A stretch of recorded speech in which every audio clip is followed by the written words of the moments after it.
everyone, and peace of Christ all of you. Please invite your friends and let us have some quality time together. As you see today, our topic, Muhammad is a prophet. Actually, this is what we did last time, but always there is more things to say and to talk about. As you know, that Muslims, they claim that Muhammad is a prophet. However, even though Muslims, they have thousands and thousands of articles, if not millions, and they claim in those articles or videos or even movies that Muhammad is a prophet. I could not find any of them proving Muhammad to be a prophet. Actually, all of them prove the opposite. So if we go and search in the internet, we will find, as an example, 48 signs of the Day of Judgment, 10 major signs of the Day of Judgment, signs of Judgment Day. I mean, you name it, it's all over. And even some videos, which is funny, like even about belly dancers, look like the belly dancer is a sign of Judgment Day. But you know, we know that belly dancers were exist in the time of Muhammad and before Muhammad and after Muhammad. But suddenly the belly dancer is a sign of a day of judgment. So I'm going to open my Skype to give the Muhammadan the opportunity, as usual, so they might show us what we cannot see. I mean, why we cannot see that Muhammad is a prophet, why we see the opposite, why we see that Muhammad is a fraud, Muhammad is a scam. And instead of seeing that Muhammad is a great man, he is a prophet of God, and here we go, this is the proof. So we will open our Skype and we welcome especially sheikhs. If you remember last time, we have someone from, he's from Yemen, he lives in Canada. He said he will call his sheikh, but obviously his sheikh, you know, don't want to dare to speak to me.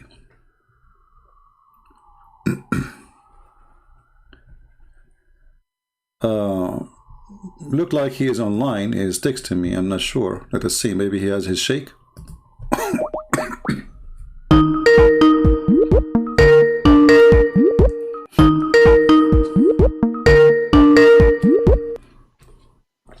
Hello? Yes, Ahmed, how are you doing? Oh, hey, how are you? I'm fine. Did you speak to your sheikh today? Yeah, I spoke to him. Okay, what happened? He just doesn't want to speak to, he doesn't want to do things on YouTube. What is the problem in YouTube? Why he don't want to speak to me in YouTube? Why don't Muslims do invitation to people to convert to Islam? Yeah, they do, but he's more like, what's the word? Like old school. He likes to do things privately, speak to them. No problem. He can speak to me. He forget about Skype. I mean, I forget about YouTube. Speak to me as if I am not online, because I don't want to lie to him. I don't lie, you know. Yeah. I want to say, okay, yeah. I am in YouTube, but he can speak to me as if I am in the street. Who cares? Yeah, I know. I spoke to him. I showed him some of your videos, and he just says that what you call it, you're like Islamophobia. You hate Muslim. And so all you do is. So this is the answer. For all the disasters I showed you, the answer is Islamophobia. No, he just says you twist scriptures and things like okay, that. Hold on. And you're not interested in Islam. You see, my friend, your prophet is sorry, your sheikh is not a sheikh, because according to the Quran, the Christians are the most nice people to the Muslims. Is that true? Who's the nicest people? The Christians? The nicest people to the Muslims, the nicest ever to the Muslims is the Christians. So how does guy he say Islamophobia when the Quran say the opposite? He says we are the nicest. So is he accusing your God to be a fraud, accusing your prophet to be misleading you Muslims, saying to you that we are the most nice people to you? In the same time, he is saying no, those Christians are the most phobia, Islamic phobia. Yeah, I told him, but I told him like you should have a debate with him and just expose him on live live debate. But he said he's not interested because that person is not willing to listen or accept Islam. Do you get what I mean? Like, Okay. But your prophet was talking to people who don't want to accept Islam. So is he better than your prophet? astaghfirullah. So, I mean, don't you see he's making excuses? So if you don't talk to those who don't want to accept Islam, you talk to who? To the one who accepts Islam? Because that's mean they are Muslim already. No, that's because most people don't know about Islam. But he says you know about it, but your heart is blocked. You don't care about the religion. You don't care. Okay. Well, if I don't care, how come I'm here? You see, and why I want to talk to him then if I don't care? Obviously, he's run away from me, my friend, and it's time for you to leave Islam because, as you see, he lied to you. He says that those have Islamophobia, and the Quran says the Christian never have Islamophobia. Actually, they are the most close people to the Muslims. Chapter 5, verse number 82. So he lied to you. This is number one. Number two, he is saying that my heart is blocked, even if this is true. Allah, he blocked my heart. So what is my problem? Is it the Quran says Khatam Allahu ala asma'ihim, Allah, he blocked their ear and their heart, etc. So your sheikh is not a sheikh, he is shaky when he heard my he's name. not shaky. He's okay, a well, good sheikh, I challenge you, my friend, nicely, to call him right now. He says, listen, this guy, there's thousands and thousands of Muslims leaving Islam. So it is your duty to expose him in front of everybody. You see, because when we talk to somebody he do not know, the Muslim, they say, is this guy he don't know. This guy is a kid. Or this, you know, he don't. Yeah. So we are asking the sheikh to come, and the sheikh are running away. So what we will do?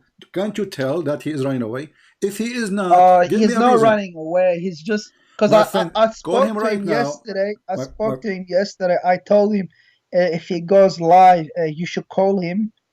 Just like anonymous, like don't tell him who you are. Yeah, good idea. He said, good idea. I told him that, but he says there's really no point of debating him because he's not going to listen, and at the end of the day, he's still going to remain as a Christian. How he know? But I told, I told him. Do he know? Is he claiming to be God? Do he claim to be God? Isn't Allah only the one who knows the unseen? So how he knew I will not become a Muslim? Isn't it Allah who softened the heart of people, and He is the one who hardened them? Isn't it Abu Sufyan used to be the enemy of the Prophet? Isn't it Khalid al-Walid used to be the enemy? So this guy, he is claiming to be Allah. Yeah, because I told him don't worry about him, because there's like thousands of people who watch the thing. You can help 10,000 people to Islam, but I don't know. He didn't listen. No, he is afraid, my friend. He knew. No, I'm telling you. I'm telling you. Listen. What we will lose if he really called me, honestly, what he will lose. Let us say, for the sake of argument, this guy, a Christian prince, he will not accept Islam. What he lost? At least he gave the correct answers for you yourself, and for the Muslims. Yeah. And for even the Christians, so he can show everybody that this guy is not telling the truth if he is not telling the truth. So by retreating and running away, he is showing that he is afraid from what will happen. He will lose his career. People will laugh at him, starting from you, because maybe the rest do not know who is he, but for sure you will know his voice because you are watching and listening. Yeah. CP, how's my voice? Is the mic clear, or should I get my headphones? No, you are fine for me. So why you don't call him right now, my friend, again? Say, please, for the sake of Allah, do something. Yeah. Nah, trust me, like yesterday at the masjid, I was speaking to him. I was trying to convince him to call you, but he just shut me down. Exactly. And I can't call. Yeah. He just shut you down because he is terrified, my friend. He knew he cannot refute me. I don't know. Isn't it, my friend, Ahmad, listen, isn't it a clear sign? Who is the one running away? I am welcoming him, and I promise you I will speak to him nicely, correct? Yeah. Okay. And he, as you said, even you gave him good idea. Don't tell that you are a sheikh. Don't tell anything about yourself. Like, give me any name you want. Yeah, I told him that so he can call you. See, even this one he will not do, because he knew that he cannot answer our questions, and we prove that Muhammad is a false prophet. So he decided to retreat because he is powerful only in the front of someone like you to fool him. So this is what's happening. He is the one is fooling the Muslims, not me. Otherwise, if you know that this person is lying, like there's many Muslims, they say Christian prince is lying. So why they don't call me and get me busted? Yeah, because I've been seeing your lives for maybe like 5 days now, for 1 week Yeah, now, yeah.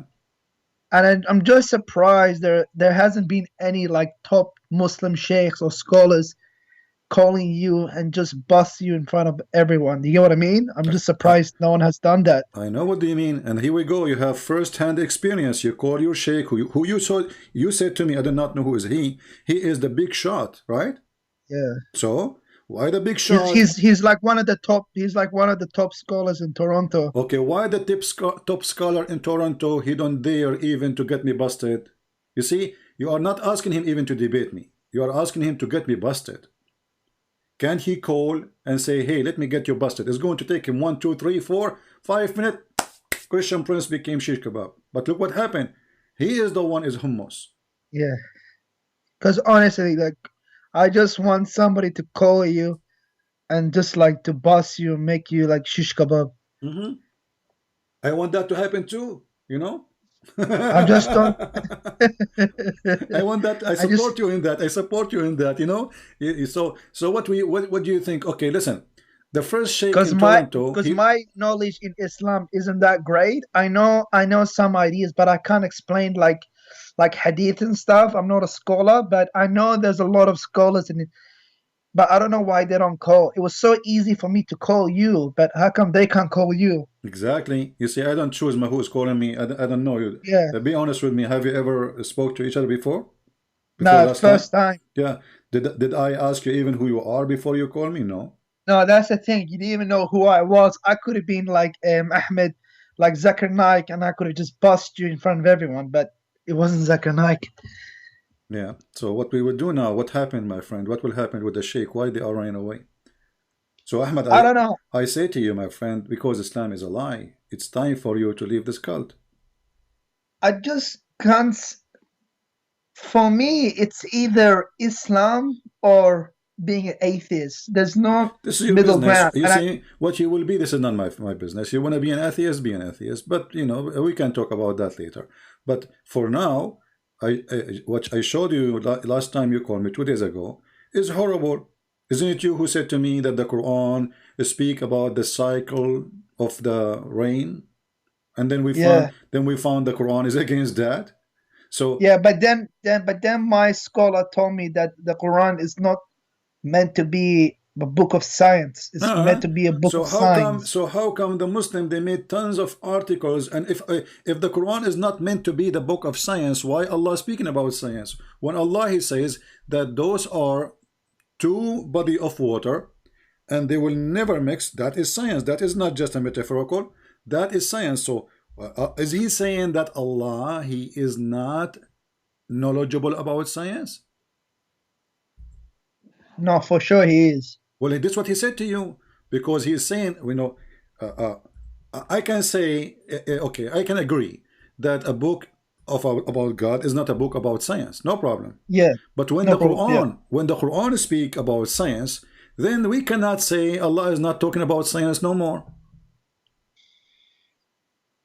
yeah, that makes sense. So as long Allah he says, okay, you know, that said, those two waters, the fresh and the salty, they never mix. Then they never mix. That's it. I mean, what do we need to play with it? You know, they never mix. They never mix. What you will do? Yeah. So if I am you and I'm looking for a truth, regardless who is the one who hold the truth, I mean, this is obviously is not from God, because God he don't say stupid things. God is wise. But how do you explain in Islam? Like, how do you explain the good characters of the Prophet Muhammad? What Do is you get good? what I mean? Like, What is the good character, my friend? Your prophet. Don't be upset from me. I'm just telling you what I believe. Okay, you asked me, so now it's time yeah, for me to tell you. Your prophet, he is 54 years old, going after a child. She is 6 years old in the Islamic calendar, which means 5 years in our calendar. Is that a good character? Muhammad, let me, Ahmad. What do you think if your father come to your house and he flirt with your wife? my father flirt with my wife. Yes. What do you think if your dad, God forbid, you know, I'm not insulting your father. I'm saying if, let Yeah, us say, what do you think if your father come to your house yeah. and he flirt with your wife? Like flirt how? Like he's attracted to her, or like what do you mean? He's, Like he you know, likes her? he flirt for her. He say, you know, praise be to Allah who made my heart flip for you. You know, he tell her clearly that he like her, he want her. I would think like he lost his, like he has mental problems, like mental health or something, or Alzheimer or What? something. Okay, Maybe. what about he is he's a bad person too? Yeah. Do you think a good person will go, even your friend? What about if your brother? So this is cannot be, because you are the one who mentioned to me the good character, correct? Yeah. Okay, a good character is not you go into the house of somebody and then this man he have a wife and she is married, regardless if you are a father or the neighbor, right? Yeah, that's true. So you don't flirt, you know, you don't flirt with the women. So I want you to look with me in the screen. You speak Arabic, I speak Arabic. I can give you the link actually, you know. But this is Tafsir al-Qurtubi, volume number 14, page number Oh, 190. let me open up YouTube. I don't have YouTube open. Okay. I just have Skype. Yeah, all right, no problem. I will send you a link. Let me send you a link which is can be shared. This one have Arabic title, so it's going to be hard to share.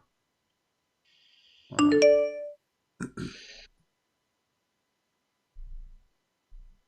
Because like my sheikh, they told me that the Prophet Muhammad, like peace be upon him, he never used to kill like innocent people, We like will see. compared to the We will see Christians if this and is true. We Crusaders. will see if this is true or not. This is absolutely false. Or the ones your prophet he killed, they were innocent. All of them. Anyway, so let us see. Let me send you this link so you can open it from your side to make it easier. Yeah.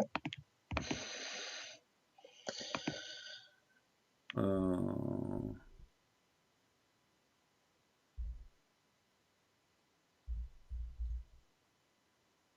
all right. This is a link, one of many links. Actually, you don't need to go by this one. You can open Tafsir al-Qurtubi for the chapter I'm going to show you, which means as any book, doesn't matter really for me. This is your Islamic interpretation. This is what the scholars they say, and this is what the reference at the hadith says. So open with me the link I just gave you. You know how to search for certain words in a page? Is that Control F? Yeah. Yeah. All right. Search for the word Subhan. Well, I gotta change my keyboard to Arabic keyboard because it's in English. Oh. Well, anyway, if you go in that page, Yeah. you see where it says page number 172? Yeah, I see it. All right. It says here that the Prophet, when he went to Zainab, he stayed there for some time. And then he came to Zayd one day. And then he found Zainab, فَأَبْصَرَ زَيْنَبَ قَائِمَةً. He found Zainab standing. And she was white, beautiful. Oh, yeah, I see it. White and big. Big. So why? Because the Arab at that time, they like to have a wife. She is overweight. They call it, now they call it, big and beautiful, because this is like the average of beauty. If you are skinny at that time, people don't like her. Back then, that was the beauty standard. And look what it says here. Yeah. وَمِنْ أَتَمِّ نِسَاءِ قُرَيْشِ. So she was from the most beautiful, perfect women of Quraysh, correct? Yeah. Read with me carefully. It says فَهَوِيهَا. Do you see it? Yeah. Wow. Wow. This is the character of a prophet. فَهَوِيهَا. He loved her. He fell. Actually, the فَهَوِيهَا is not even love. It's like a he have a lust for her. Like he lost his control. Yeah. And then what he said to her. Look, he did not only in his heart he felt like he want to sleep with her. He said, Subhanullahi muqallibul qulub. Do you see it? Yeah. Wow. How Muhammad used even the God name, his God. Remember, Allah is his God, right? He used his God name to flirt with the married women. Oh, wow. But But the Prophet didn't even have a son. He only had a daughter. Doesn't matter, my friend. He adopted him. This is from the time of Khadija, because Muhammad cannot have kids. He's an impotent man. So because Muhammad cannot have kids, Khadija, she wanted him to have a son, so they adopted this person. But however, he is adopted or not. Let us say you are my friend, and I come to your house. How in the world? And I claim to be a sheikh. I claim to be. I'm not a prophet even. This guy is a prophet. This is supposedly the best of mankind. The Muslim they claim. And you a second ago you told me how you explained to me the great character of Muhammad, right?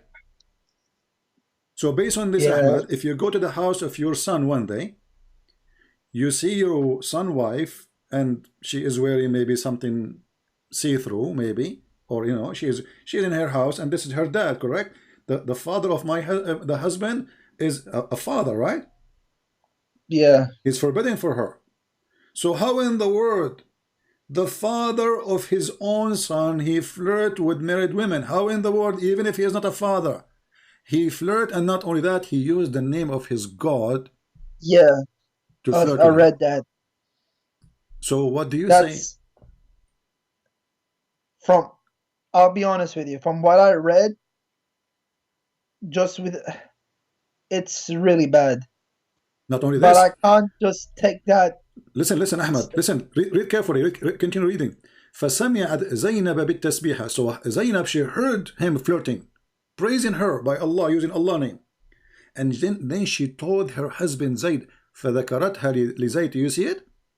Yeah, I already read it. And then look what it says. فَفَطِنَ Zayd. Like, what the heck? So now Zayd, he got it. They are sleeping together. They are, you know, there's something between them. Because there's no good woman. She will be excited. She should say to him, shame on your father. Look what he said to me, correct? Yeah. She did not say that. She liked it. Obviously, they are sleeping together already. And then he went to his father and he says, oh, Messenger of Allah, please give me permission to divorce her. فَفَطِنَ Zayd. So Zayd got it. They are already together. This is the man they told you he is a good man. What do you think? Well, you know, I can't just. Maybe this was written by the enemy of Islam. My friend, this is Al-Qurtubi, my friend. This is Al-Qurtubi, and you can open the website of the Kingdom of Saudi Arabia. So this is written by the enemy of Islam, and you Muslim teaching it in your school. Are we going to blame the Jews as usual for anything happen? Is that a story written by the Jews? Is Al-Qurtubi as a Jew? No. And by the way, this is not only Al-Qurtubi, this is in many books. And nobody says this is a fabrication. And here you will see actually, it says, وَقِيلَ إِنَّ اللَّهَ بَعَثَ رِيحًا فَرَفَعَتِ السِّتْرَ وَزَيْنَبَ مُتَفَضِّلًا. And Allah, He sent wind. Look, Allah is working for Muhammad. Allah is working for Muhammad. Allah, He sent wind, and the curtain is left, and she was متفضلة, which means she is almost wearing nothing. في منزلها, so she is at home, you know. And then فرأى زينب فوقعت في نفسه. So he saw Zainab and he wanted her. And not only that, فوقع في نفس زينب أنها وقعت في نفس النبي. So Zainab, she noticed too that Muhammad, he wanted her. I think I read a similar thing in the Quran as well, but it wasn't in details. Yeah, this is the interpretation of the verse, my friend, where it says Allah, He says to him, Allah saying to him, are you going to hide your, you know, what Allah, He made it like clear for you that you want her? Look, it says here, وَقَالَ ابن عباس وَتُخْفِي فِي نَفْسِكَ الْحُبَّ لَهَا. This is the meaning of the verse. Why you are hiding? Look at the hypocrite. The guy, he went to Muhammad telling him, let me divorce her. Muhammad, he says, why you want to divorce her? A second ago he was flirting with his wife. Yeah, you know, unbelievable. Yeah. So come on, Ahmad, you know, it's time. It's time, my friend. I mean, you are I can tell you are coming from a good family. You are not that trashy to accept such a man to be a prophet for you. You know, see, yeah, this is a pretty bad like what's written there. I need to save this link and show it to my sheikh and see what he says about What it. he will say to you, this guy, Allah, he block his have Islamophobia. That's what he will say to you. He already gave you the answer. Didn't you get it, Ahmad? Because if he have the guts, if he have a truth, he will not stand to come and say, hey, let me show everybody that you are a fabricator. And as you see, Ahmad, what he will say about this. I mean, this is in your Islamic website. I can give it to you from the government of Saudi Arabia. And even this one is a government website. So what he will say. Does Jalalain and Tabari and all of them, do they say the same thing about this? Well, or is it just Qurtubi? there is different details, but all of them, all you see, Al-Qurtubi, he was not a witness to say. He is not saying. It says there Ibn Abbas. Do you see Ibn Abbas? Where? Okay. It says وقال ابن عباس وتخفي في نفسك الحب لها. Do you see it? Yeah. Okay. So here they are. Al-Qurtubi is a person giving interpretation using the companion who witnessed the story, not him, because Al-Qurtubi wasn't there. You know what I mean? Yeah. Ibn Kathir wasn't there. Those are people, they are collecting information about the story and they are putting it together.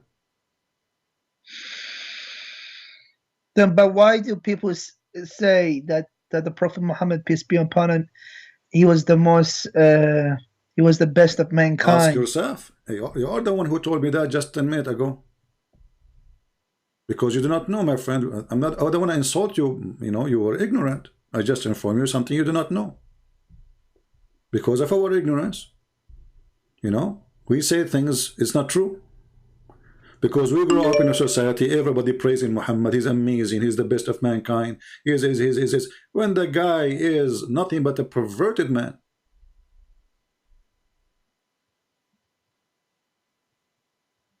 But then how do you explain like all the miraculous times he has won in war? What he won, he always lost actually.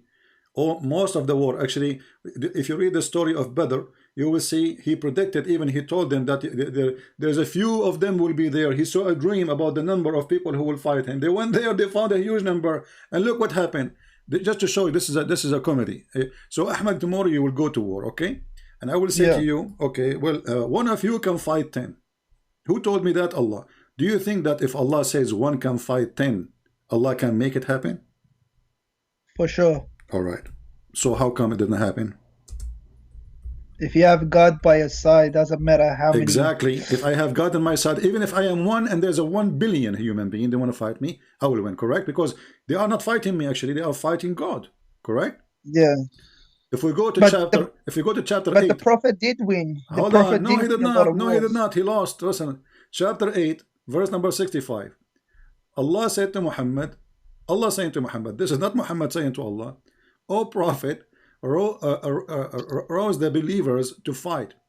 If there is 20 among you, patient and persevering, they will vanquish 200. Correct?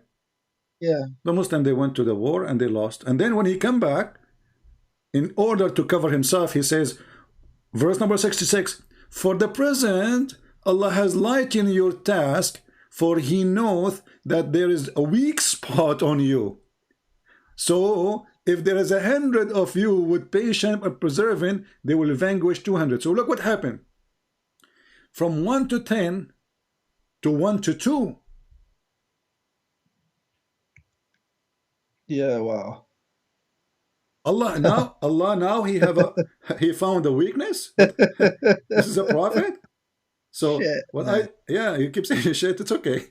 So you know, so Allah now he found that you have a weakness. Who care about their weakness? You just told them 1 to 10 they can have victory. Who care if they are 1, if there is even a child, correct?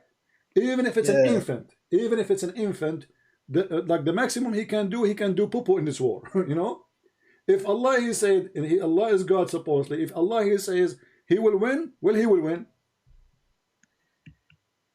Yeah, I don't know, Alex. That's, you know, that's the thing with the Quran, because Quran says that it's a very easy book to understand, But even when I read it as in Arabic, it's still not easy to understand. No, for me it's very easy. I laugh. For me I laugh because you see, maybe for you it's not easy to understand. I understand the language is stupid. I understand with you. The language is so stupid. It's a hard language. No, it's not a hard language. It's a stupid language. Like I will give you an example.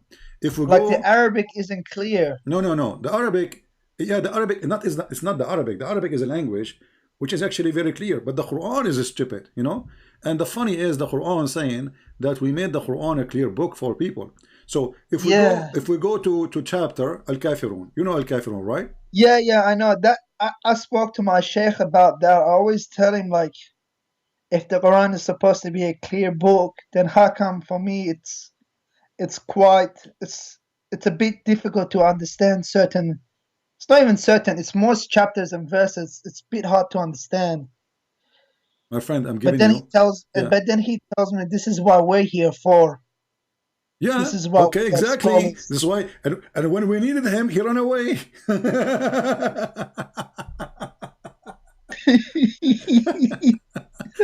This is what he is for, guys. This is why I'm here for you. And when you call him, oh, I have to go. I cannot do it. Like, what the heck? So, Ahmed, I want you to focus on me, and I want to show you. I know you. Do you know this chapter by heart, or you do not know? Yeah, I know this. Can you say it by heart?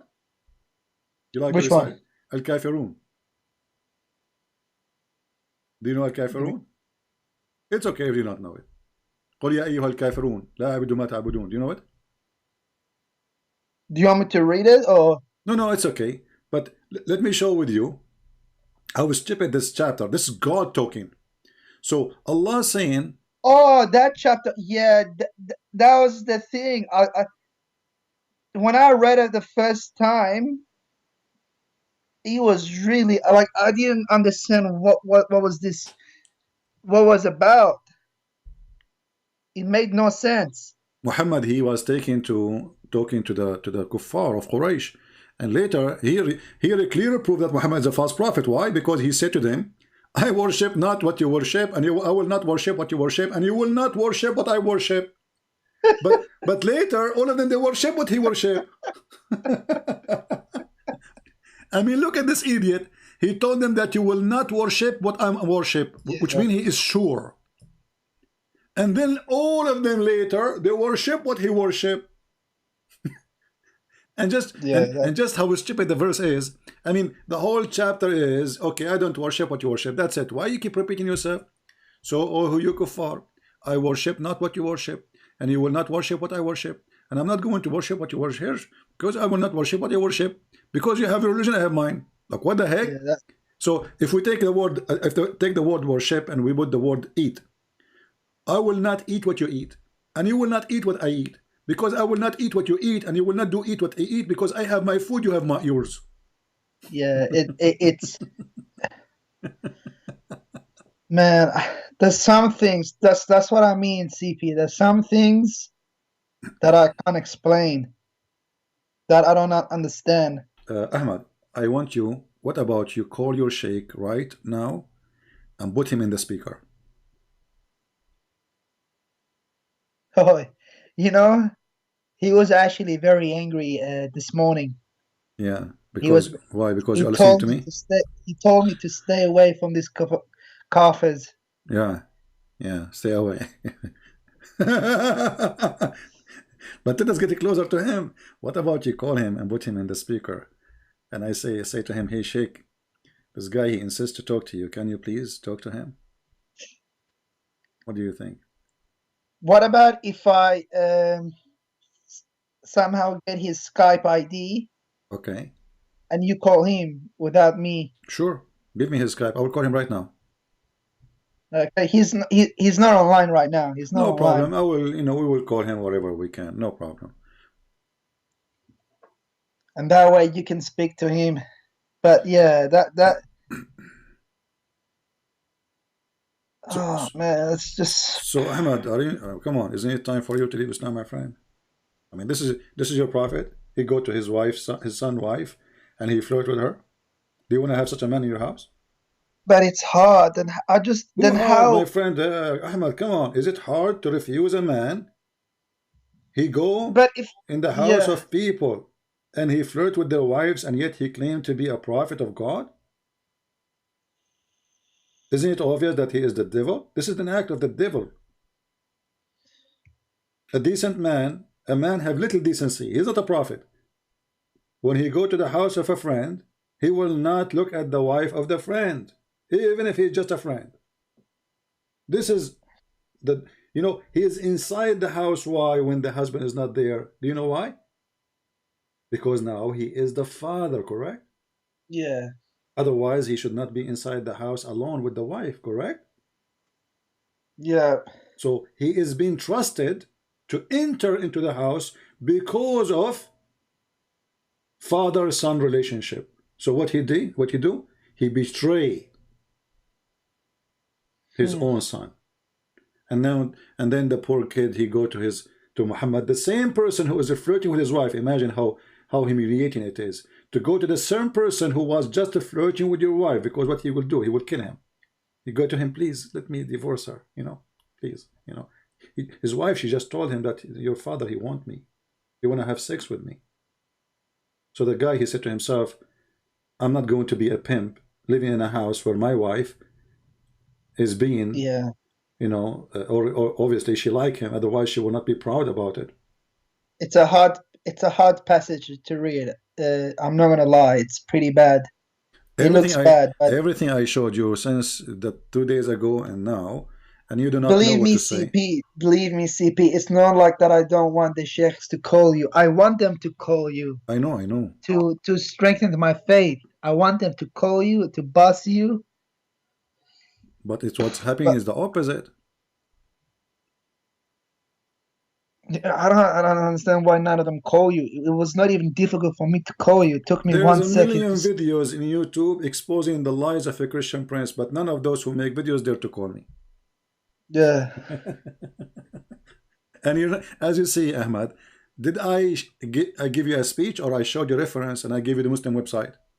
Nah, you show a reference. Okay, I'm yeah, always showing the screen what I say, and I make Muslim read with me. And then how in the world you say to me I'm lying?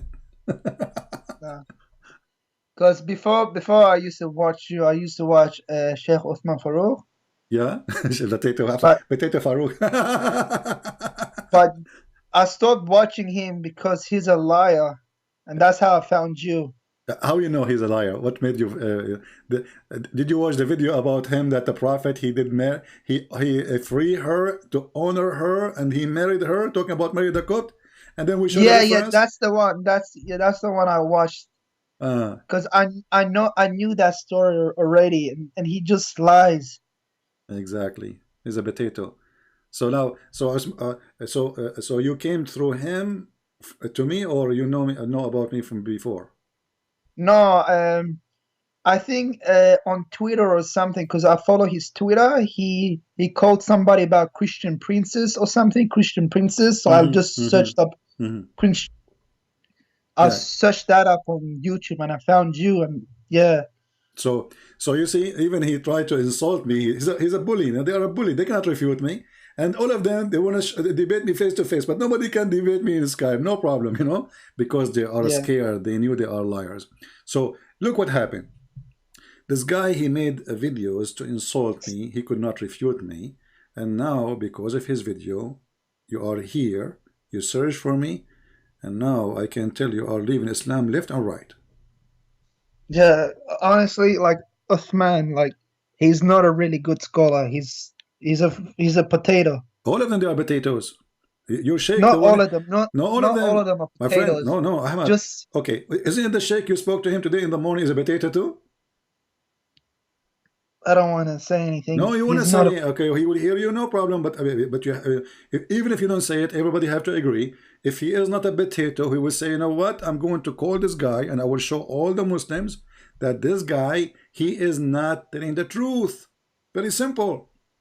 Yeah, but if Uthman, Uthman, he's a liar.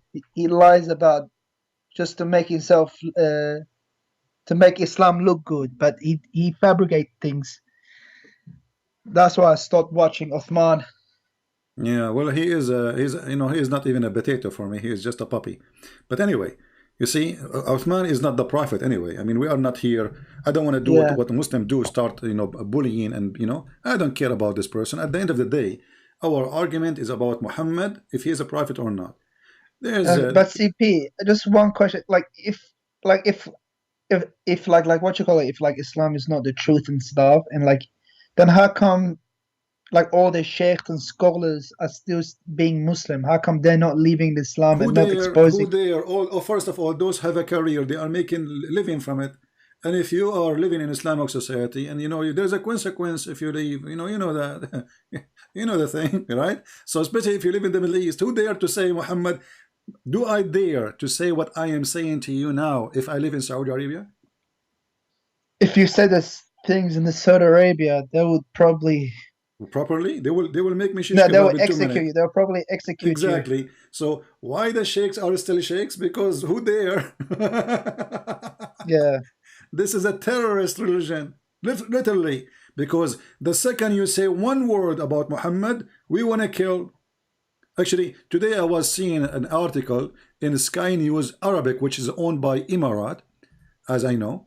It says that terrorism threatened the Western culture. And now they are saying, because of terrorism, Western, they cannot have a meeting with their own fan, because a terrorist will be waiting for them. And the story is like, it's about the Islamic terrorism. And the funny is that this is a sponsored by Emirat. You see, even here it says بتوقيت Abu Dhabi.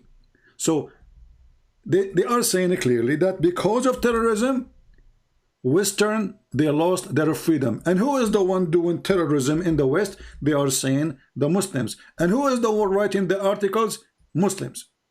Yeah. That's his name is Hamid al-Kafai. Hamid, Muslim, correct? Hamid. Yeah. الإرهاب يهدد الثقافة الغربية. So because of terrorism, the Western civilization freedom is under threat. What terrorism? You read the article, you will see this Muslim terrorist and this Muslim terrorist and this Muslim terrorist, and they are counting for you what the terrorist of Muhammad they did. So how that can be, you ask me, I mean, how why they are still Muslims? That's the thing, man. I just don't understand. Like, it's for me, it was like this, because like for me, it's either Islam is the truth, that there is a God, or Islam is false and there is no God.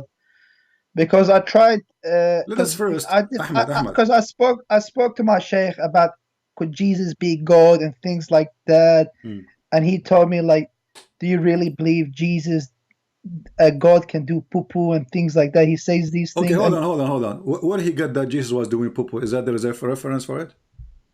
No, like no reference, but he said he's human, he ate, he okay, slept. well, isn't it the angel Jibril? He came to Mary as a fully human being in the Quran, and he was doing poo-poo too? Yeah. Isn't it Jibril who have, the Quran says, a perfect man, which means you have a penis? Correct? Yeah. Okay, why Jibril have a penis if we cannot see it? What is the purpose? Why Jibril he have a penis if we can, if he will not use it? Right? Yeah, right. And if he is a Jibril, according to Muslims, and now he came as a man with the penis, well, why the Muslim they call him Holy Spirit? Can a man be holy then? A man can be holy. Nah. But a man can be holy, but this is only Jesus, because Jibril in the Quran, he disobeyed Allah when he questioned about creating Adam, and this is why Allah he ordered all the angels to bow down to Adam. Nah, that's true. It's, it also frustrates me as well, like when I speak to like my brothers, like my Muslim brothers, and they tell me that there's nowhere in the Bible that says Jesus is God, but I know already some references on top of my head that Jesus is God, but the reason I don't accept it is because I think that the Gospels, Mark, Matthew, Luke, and John, it's fabricated. It's not reliable sources. My friend, you see, all those names you mentioned, the disciple of Jesus, they were killed. And the reason is what is written there. So why anyone? Remember, they are not killed because they are killing people. They are not killed because they were attacking like Muhammad. Just for preaching what is there. So why somebody will give his life for a lie? He knew it's a lie if it's fabricated. Yeah, that's the thing about, like, I don't understand, like, why would like Allah after like 600 years or 1,000 years says, oh no, Jesus didn't die, I rose him up to the heavens. Actually, so he pretty much misguided like 2 billion people. Yeah, not only this, Allah in the story in the Quran confirmed that the Bible you just said it's fabricated is true. Why? Because what the Quran says, that Allah, he made someone look like Jesus, correct? Yeah. Okay. Yeah. So that's mean the Bible is true, because I write what I saw, and Allah, he says this is what they saw. Correct? Yeah.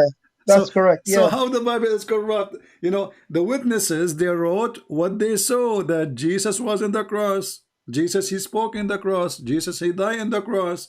And the Quran confirmed that. So how the Muslim, they say Jesus was crucified. So what they are confirming actually is a stupid story, according to Muhammad, that Allah replaced Jesus by someone else. He looked like Jesus. But who can prove that this is Jesus who is not Jesus? So if I go right now to execution and I see somebody, his name is, let us say, Abdul, he been executed, and then you ask me, did you see him? I say yes. He was him. I say yeah, I saw him with my eyes. And then 600 years after, you say no, this is someone look like him, brother. That's brother and sister, Allah, he put Jesus in the cross. But the fact is what the Jesus. Because Allah, he don't like Jesus to be crucified. And then Allah, he deceived the Christian and the Jews. And the Jews, they were thinking, this is Jesus, that's not the Jesus, this is Jesus, that's not Jesus. And then they were saying to them, well, this is Jesus because he looked like Jesus. He talked like Jesus. His hair like Jesus. His eyes like Jesus. And even his iPhone is Jesus' iPhone. So, therefore, this must be Jesus. However, brother, sister, this is not the true Jesus, because the true Jesus, he don't have iPhone. He has Samsung. Like, what the heck? The true Jesus, he don't have iPhone, he have Samsung. So what is the proof? What is the proof this is not Jesus? What a stupid story. So Ahmad, I'm glad for you that you decide to leave Islam, because from what you said already you are saying the Quran is funny. Quran is stupid. Yeah, it's just like there's some things it just doesn't make sense, and the satanic verses, nobody has really explained that to me really well. It's just can I explain to you? Like, hold on. You see, the Muslim, they say, I will use the satanic verses as a sword with two sides. Let me show you how. A second ago, you said to me, because suppose this is what they told you as a Muslim, right? That the Bible is corrupted, correct? Yeah, they say the Bible is corrupted. If we go, me and you, chapter 22, verse number 52. What the verse saying? That every messenger before thee, which means Muhammad, Shaitan, he put words in his desire. But what Allah will do? Allah will delete it, correct? Yeah. So how the Muslim, they say that the only book is protected is the Quran. If the verse saying that all the prophet before you have those is similar, which means somebody, Shaitan, he is trying to corrupt their words, but don't worry, Allah will cancel it, Allah will delete it, Allah will erase it. So the verse here saying that all the messenger of Allah, who Allah he sent, all of them, there is somebody will try to lie about what they say, to put, and that body is Shaitan, because all corruption is coming from Shaitan. And then the verse saying Allah will erase it. So the verse here promising that even the gospel should be protected. Because why Allah will erase what Shaitan he will throw in the mouth of Isa or Moses? But that's the thing, like Shaitan shouldn't even come close to the prophet or to any of the prophets. So they don't even need protection, because Do you know what I mean? Like exactly. But for the sake of argument, as long as this verse is there, that can be used to prove Islam is stupid when they say that the Bible is corrupted, because Allah in this verse says anything shaitan he put in this book, because the word of the prophet is word what? Of word of God. So any addition shaitan he try to add, Allah is watching and Allah will erase it. So if Allah will erase it, and he says all the messengers did that happen to them before you, but Allah will erase it, which means for all. So how the Muslim they say this will only happen to Muhammad? Secondly, the satanic verses, if you read the story, you will see that Muhammad he bowed down to the idols, the three daughters of Allah. That's yeah, Muhammad, I read that. Yeah, I read that. That's mean Muhammad is a mushrik. In the top of that, how we knew, as long shaitan he can put words in the mouth of Muhammad, how we knew that this verse itself is not from shaitan? Yeah, like these things are really hard. That's why I always had some doubt about like. So my friend, as long you agreed to leave Islam, I'm so happy for you. I invite you right now to accept Jesus as your savior, and if you have a question, I will be happy to help you. Listen, Sippy, you have enlightened me about Islam, but for me, I just have to do more reading. I have to. Do you know what I mean? I need to learn more about Christianity, because I don't know anything about it that much. All right. You know? No problem. I just why I'm saying to you, I am here to help you. You know, no problem. I want you to do me a favor before you go. What about you call different sheikh, as long the first sheikh you run away? Maybe the second sheikh would do it. Do you have another sheikh?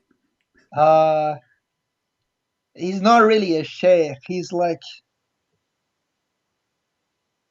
he's not a scholar, but he's a bit more knowledgeable, but what about, he won't be able to. Okay, but there's many mosques and there's many imams in Toronto, right? So why you don't choose one of them and say, hey, come on, I want you to get this guy busted. He made me leave Islam.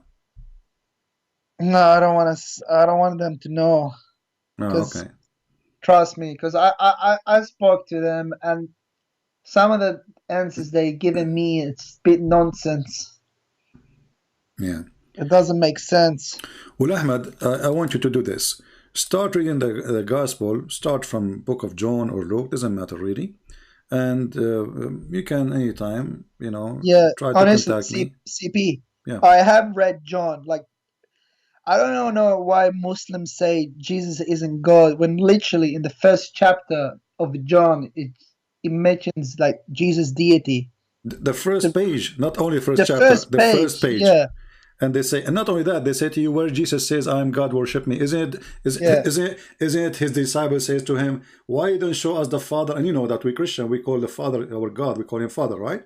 So why you don't show us the Father? And that's it. Jesus, he said to him, well, I am with you all this time, and you do not know me? Whoever saw me, he saw the Father. I and the Father is one. And they say to you, where Jesus says, I'm God. Yeah. Even as a Muslim, when every time I hear like Muslims, they say, where did Jesus say he is God? I get frustrated, because why would Christians say Jesus is God if it's not clearly mentioned in the Bible? My friend, why the Jews they killed killed Jesus? Because he's a prophet. Yeah. that is stupid to say, because if they kill him because he's a prophet, that's when they believe he's a prophet. You see what I mean?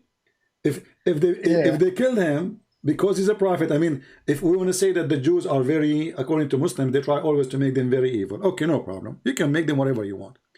But the Jews, they have many prophets and they follow them. They did not really kill them, right? Yeah. At the same time, the Quran says that the Jews, some of the prophet they accused to be a liar, and some of the Jews they killed. If we ask the Muslim now, any Muslim who's watching, who is the name, give me the name of the person who is a prophet who was killed by the Jews. No prophets. Can the Muslim tell us who is the Jews, who is the prophet which killed by the Jews? As an example, chapter 5, verse number 70. It says there, some of them you accuse of lying and some of them you killed, which means there's many. Muslims, Who are they, the many prophets, the many who were killed by the Jews? If there is any shake. So Ahmad, I will be happy to receive call from you again when you like to know about Jesus more, and you like to I would love to, my friend, you are a nice person, and I would love to save you from hell. I believe in hell. I believe in salvation. I believe that Jesus Christ is the only Savior.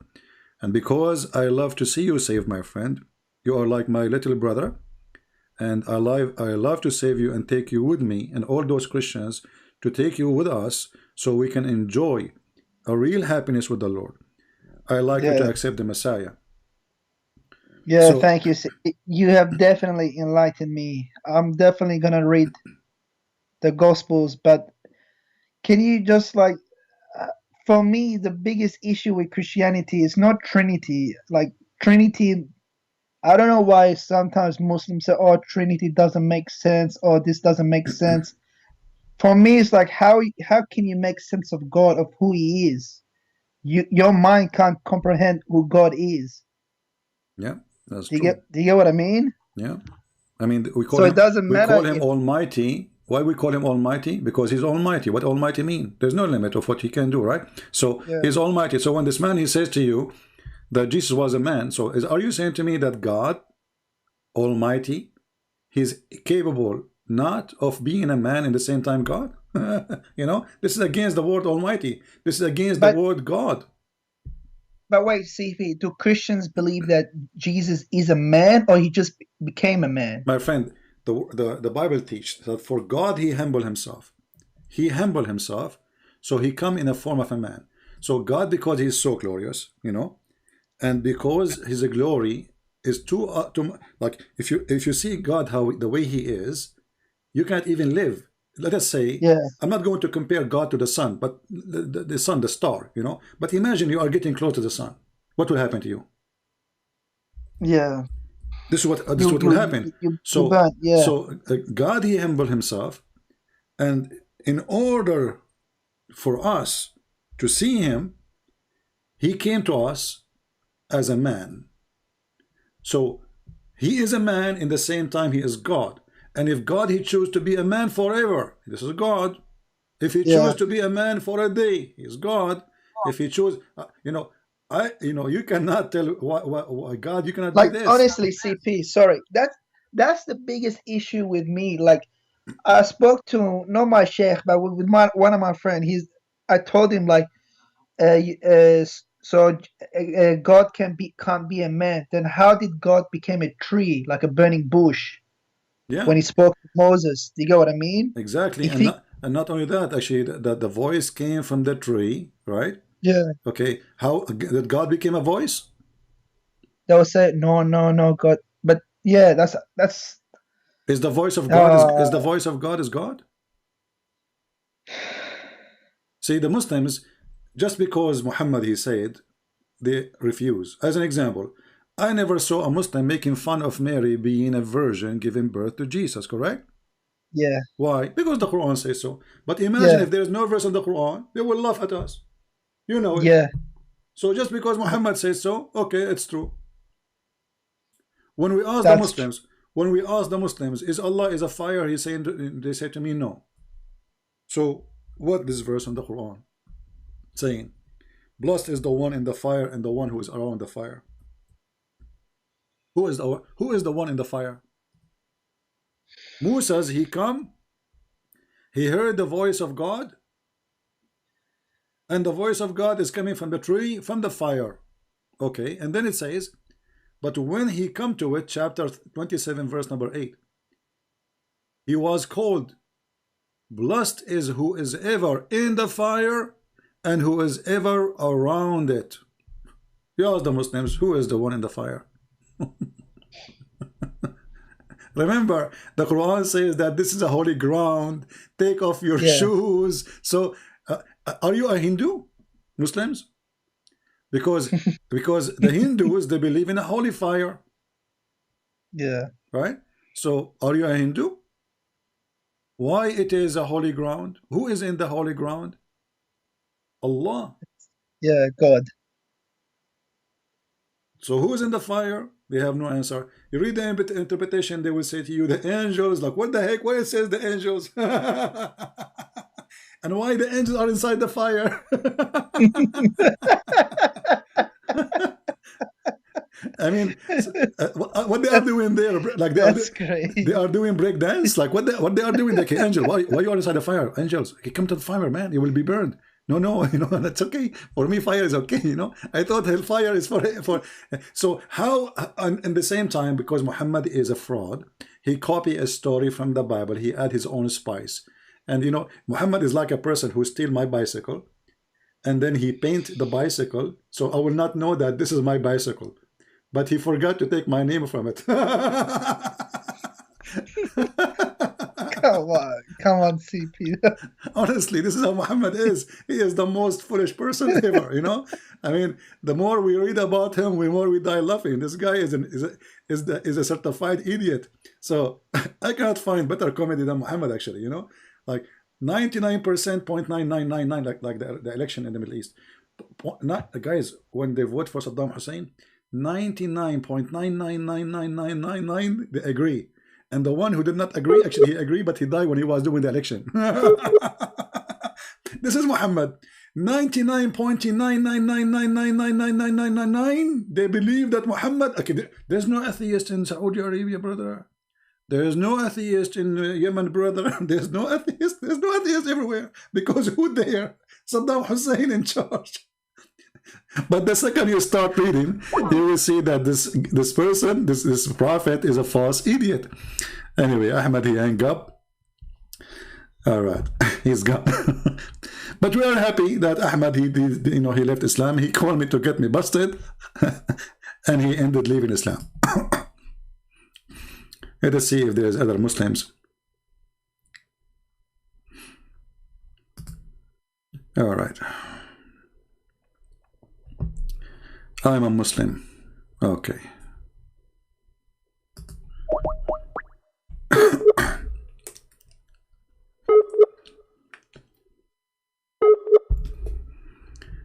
I'm glad that Ahmad, he decided to leave Islam. Wonderful. We are calling different Muslim. Hello?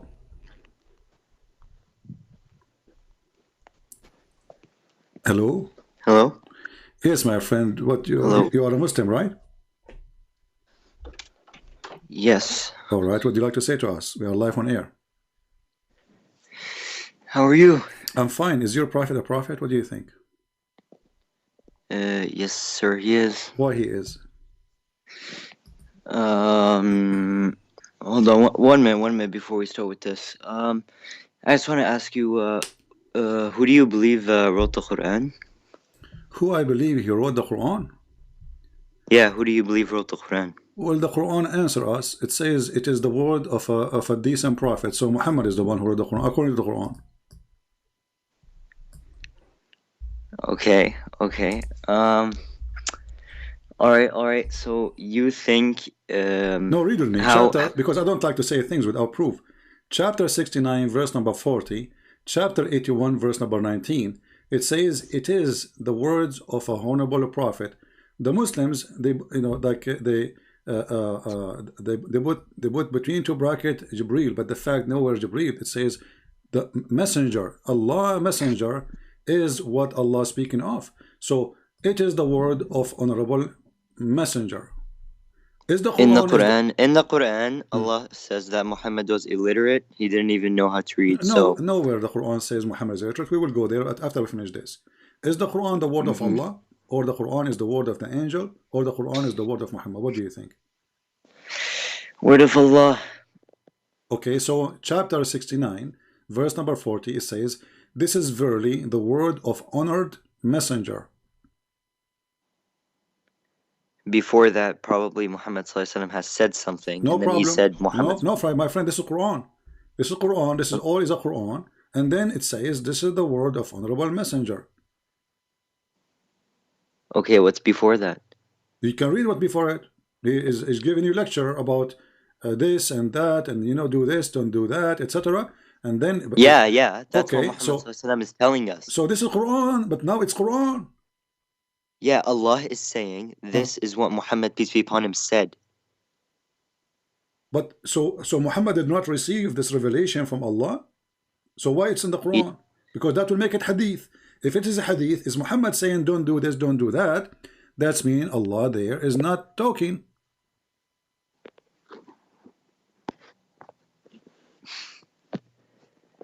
Okay. Yeah. Can I have a question? What, we want to skip this one now? Let us try to find the answer, my friend, before we go. No problem. I did answer. No, you did not answer. You did not answer. If you say this is Muhammad, that's mean the Quran. But this is the Quran. So you just admitted that the Quran is a word written by Muhammad. You're not even reading what was said before that. Read. Okay, read. Go ahead. Read. Read as much as you want. So what? I can't see. I'm on the call. Open chapter 69, my friend. Open chapter 69 and read any verses you want until 40. That's not the problem. It says that I have to go. I'm going somewhere. Oh, you have to go now. No, I'm not going. I'm not scared of you, man. Okay. Yo, chill. Right. I'm not leaving. I have to go in like 15 minutes. I have to go. Let me just. I want to. I have a question I don't understand. All right. All right. Go ahead. Are you with me? Mm-hmm. How is Jesus God and he doesn't know the hour? Well, that's a great question. How Jesus is God, he do not know the hour. So the one who do not know the hour, he cannot be God, correct? Yes. Well, the same chapter you are reading from, you will see that Jesus, he told them what will happen exactly and when the hour will come. We Christians do not believe in the predestiny, which means the more we sin, the faster the hour come. And Jesus says, only my Father, which means he have the decision because he is the Father. That's why we call him the Father. So Jesus, he said, I've been given the power over the flesh. It is to my Father to announce the hour, not to me. So we believe in the Trinity.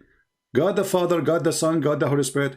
It is the job of the Father to announce the hour because he is the one in charge. For me, I am the judge in the judgment day. And the same chapter Jesus said, this is what will happen, and this is what will happen, and this is what will happen. And when all of those things happen, I will come to you. So Jesus, he knew about the hour, but the one who will announce it is God. In the same time, with God the Father. Okay. In the same time, so, hold on. What kind of God? What kind of God? You are the one who agreed with me that God is the one who know the hour. You said yes, correct? Mm-hmm. Okay. What kind of God? He says the moon is split and the judgment day is near, and nothing happened.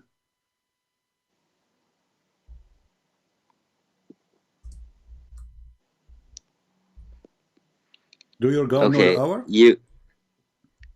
Yeah. Well, no, because he says that اقتربت الساعة. The word اقتربت in Arabic means not only near, it's almost in the corner. Your prophet, he says, ليوشكنا Isa. Almost Isa, he will come, and he will be here, you know, and that will be the sign of the judgment day. And Isa did not come, and this was 1400 years ago. If we go right now to the hadith, if we ask you, who is the one who told Muhammad that Isa will come very, very soon? You will say to me, who? You will say, Allah told him, correct? Mm-hmm. Okay, read with me carefully. It says, and this is Sahih. I can't see anything because I'm on my phone. No problem. I can read for you, my friend. No problem.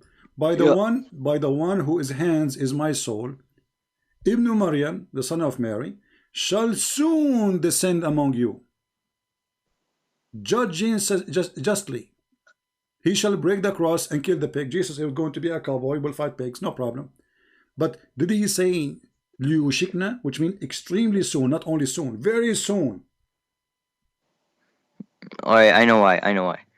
In the Quran, 80% 80% so far, 80% of what's in the Quran has been proven 100% correct. 80% of it is 100% correct. Give me the other 20% is unknown. No, hold on. You see, don't give me numbers 80%. My friend, give me one. Proven to be true. A lot. Okay, give me one prophecy in the Quran come to be true. Or one knowledge. Okay.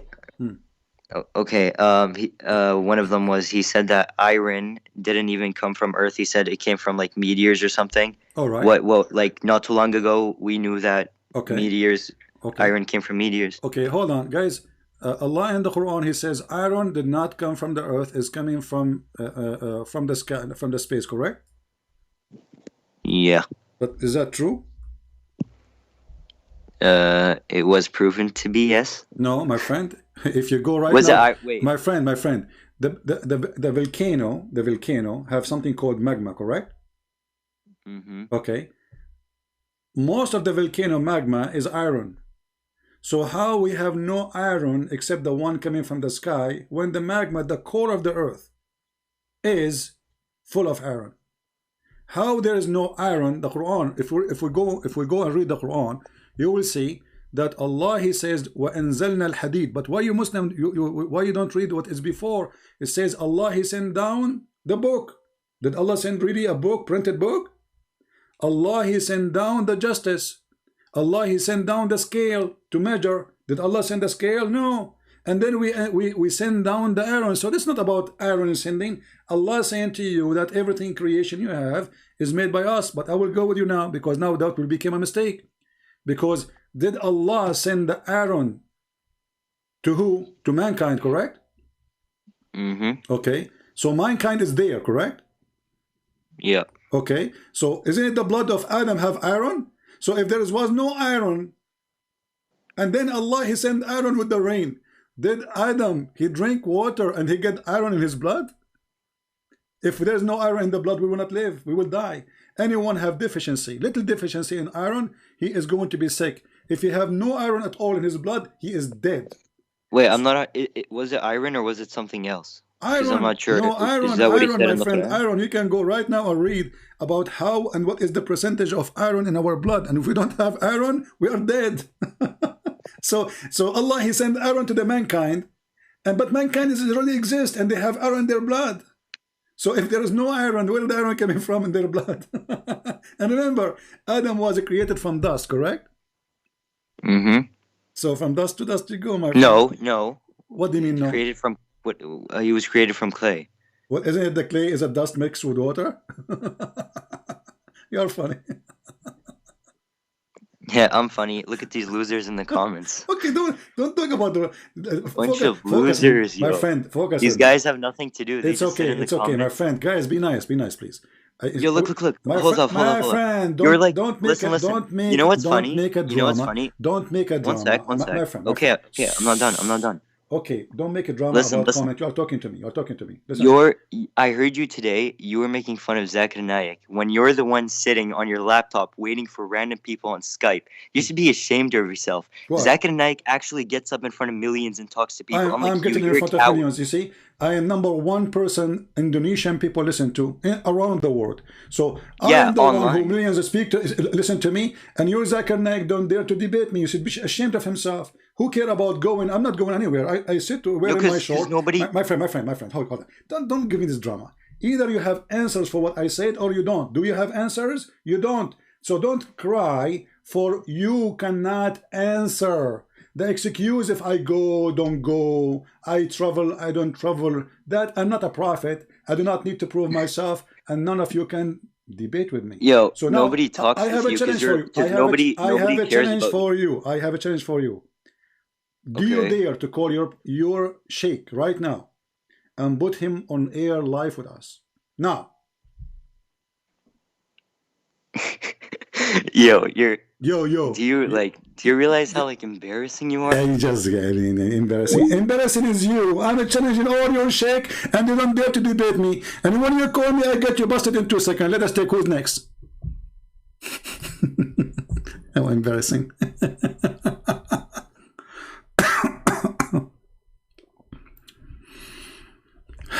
Okay, Ahmad, you want me to call him again? Let us see.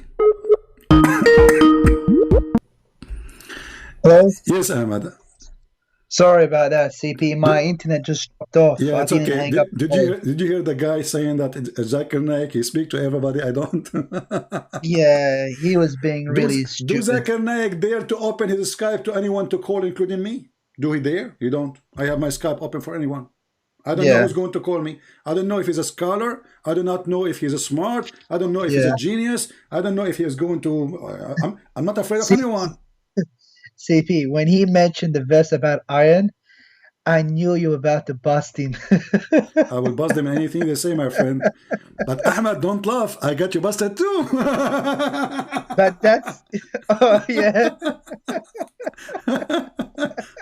It doesn't matter what you say. This is why they don't debate me, my friend. It doesn't matter what you say. They will get busted. You know, the Muslim, they made an article about how to debate Christian Prince. They said, if a Christian, even if a Christian Prince, he said to you, the Prophet was a great man, don't say yes. And don't say no. Because whatever you say, he will get you busted. So how in the world those people want to debate me? So this is what they do. They are just copy-paste machine. Nobody want to read. Nobody want to see. They are blind people. They are copy-paste. The Quran is a joke. Who is the one who wrote the Quran? Allah. Okay. Why the Quran says this is the word of an honorable messenger? Read the verses before. Okay, go ahead, read them. Read them. So and if the Quran was sent by messenger, or this is the word of honorable messenger, let's say for the sake of argument this is Jibreel, but this means the Quran is made by Jibreel, not by Allah.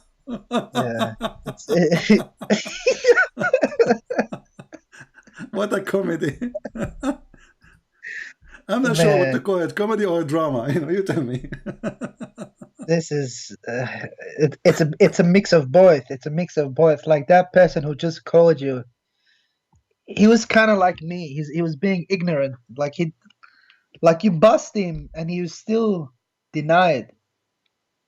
You know, Allah, he sent down feather. The Quran says, وَأَنزَلْنَا عَلَيْهُمْ لِبَاسًا وَرِيشًا. Allah, he sent down clothes and feather on us. Why? Somebody told Allah that all of us were Indian. we wear feather. You know, like I understand that Indian people, American Indian, they would put feather in their head. But Allah, he says, لِبَاسًا وَرِيشًا. Like, what the heck? I never wear feather. You know, and the funny, when the Muslim, they translate libas and warish, they take away the word the feather.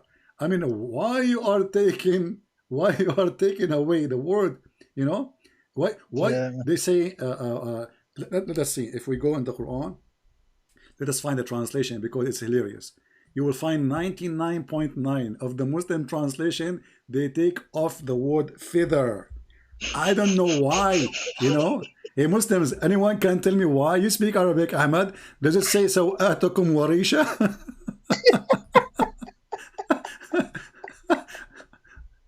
Allah, he sent down my underwear and it was made from feather. Oh man. You know? And if we read in the translation, the word feather is gone. This is Yusuf Ali. Let us change. This is chapter 7, verse 26. Let us see. Go to Biktar. Man, Feather, I can't believe it. Feather, okay. And then, children of Adam, we have revealed into you the remained, and to cancel your shame. Like, where is the feather? Where is the clothes? Revealed? Clothing is revealed. We have revealed. Underwear became revelation. Look at the translation. It says, we revealed into you. The clothing is revelation. And what happened to the feather? They took it off because they want to cover by the feather the stupidity of Muhammad. Allah, he sent down feather, brother. Allah? Are you sure you sent feather, Allah? Absolutely. Man. Look, all translation, no feather. Allah, look at the first translation. It says, and we have provided for you clothing. Yeah, it doesn't say that. Translation it says, is not correct. Anzalna alaykum. We send down on you clothing to cover your parts and feather. Liars, they have no shame and they corrupt their book just to cover the stupidity of a so-called prophet. His name is Muhammad. They don't want you to read. They don't want you to see that this cannot be from God. This is an idiot. God did not send feather, and we are not a chicken.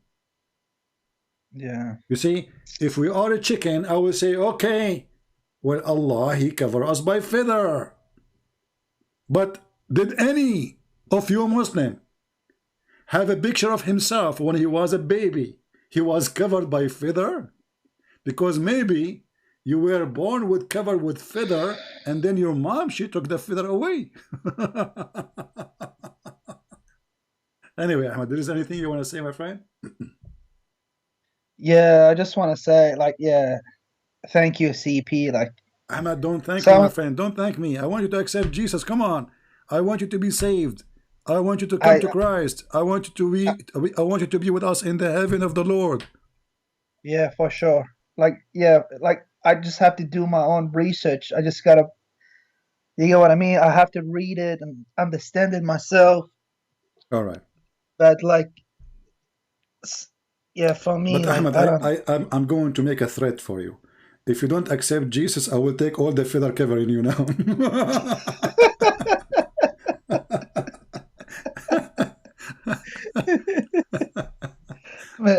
All right, Ahmed. Thank you, my friend, for calling. I hope soon you will see the truth and you will accept the Messiah as your Lord, and I will be happy to take you anytime to answer you about some questions. You know, maybe I will be able to help you to accept the I Messiah. just have, I just have one question, CP. All right. How come, like on YouTube, like, because I honestly, I always look up like Christianity versus Islam debates. How come always the person who is defending Christianity, they always like somehow lose? They just, do you get what I mean? No, you see, there's not. See, let us say, you see, debate is a gift. It's not just anyone. Number one, you have to have knowledge. So most of those people, they are not people of knowledge. And secondly, you will see, as an example, Didat, the most famous one, right? You will Yeah, see that yeah. Didat I is, watched a lot of his yeah, you videos. see Didat is the most stupid ones to defeat in 2 seconds. When he debated an Arabic Christian, he lost immediately. And he refused to show up for the second debate. So the Muslims always, they choose, they debate who. Can't you tell? They are running away from me, but they will debate anyone they think that they can make it look like they have a victory. So let us say they choose their customer. You know, this is not a debate. Yeah, that's If we, so if we true, look if we especially in look speakers' corners. all of Especially, them doesn't matter. yeah, Speaker corner, anyway. If you are an American blonde or etc., a person who do not know much about Islam, all of them they want to debate you. But when it's come to someone like me, and I hope in the future we will have thousands and millions like me, the Muslims will leave Islam. So Christians never lose. Never lose. Because the truth is not about them, is not about me, is not about you. For we have a Christ, and Christ is the one who will never let himself lose. He is the truth. He said, I am the way, I am the door, I am the truth. So how he lose? Even the Sayyid Muhammad, he says that the Messiah will come, and when the Dajjal he see him, he will dissolve like salt. This is how powerful the Messiah is. So don't blame, let us say, a weakness of somebody on Christ, because most of those people, they are not used to Muslims. Muslims are aggressive. Muslims, they try to intimidate you, and those people are not used to this, you know. So the Muslim, they cannot intimidate me. They will never be able. Actually, they are intimidated by me. It's the opposite. That's why this Uthman, you mentioned his name, he is coward. He don't dare to let me even call him. All of them, they are intimidated. But when they speak to a nice Christian who is just trying to explain to them things, they try their best to intimidate him or to make a mockery of them. I'm a person, nobody can make mockery of me, because in a second I yeah. will whip the floor with you if you try to do so. So they are not gifted, many of them, but always there is somebody is gifted. He can make Muhammad shish kebab, and we Yeah. are. I am a living proof. That's why I wanted my sheikh to give you a call. I wanted it so badly, Will but never happen. sometimes Will never it happen. didn't happen. Yeah, will never That's why happen. when it didn't. That's why when it didn't happen, when he refused it, I started to doubt myself. Correct, because you ask yourself, okay, what he will lose anyway if he is saying the truth, and he is, Yeah, you know, he's convincing, he knows. I mean, this is not a guy who do not know. So Christian Prince, he can say something and let us say you know, make him confused. This is a scholar support. This is a big sheikh. He is the one. And he said to you, this is what we are here for, right? Yeah. But when we need him, he's not, you know, this guy is like the guy who worked for the fire department. He work only when there's a snow. When there's a fire, he never comes When out. there's a fire, he says, this is not my expertise. Man. All right, my friend. CP, do you recommend any good like Christian versus Muslim debate or something along those lines? Well, I mean, there is you know, good people who, especially about the Bible. I will like recommend Sam Shamoun is good, you know. Who? Sam Shamoun. You don't know him, Sam Shamoun? No. You can search his, you know, people. They can post his link for you in YouTube. You know, he's very good. He is very well versed in the Bible, and he is a very smart person. But you know, I cannot really recommend people, because I believe that the Lord, He opened your heart and He will guide you. Just ask Him to lead you where to go, and you will. The same as what happened to you. You listened to Uthman, who was insulting me.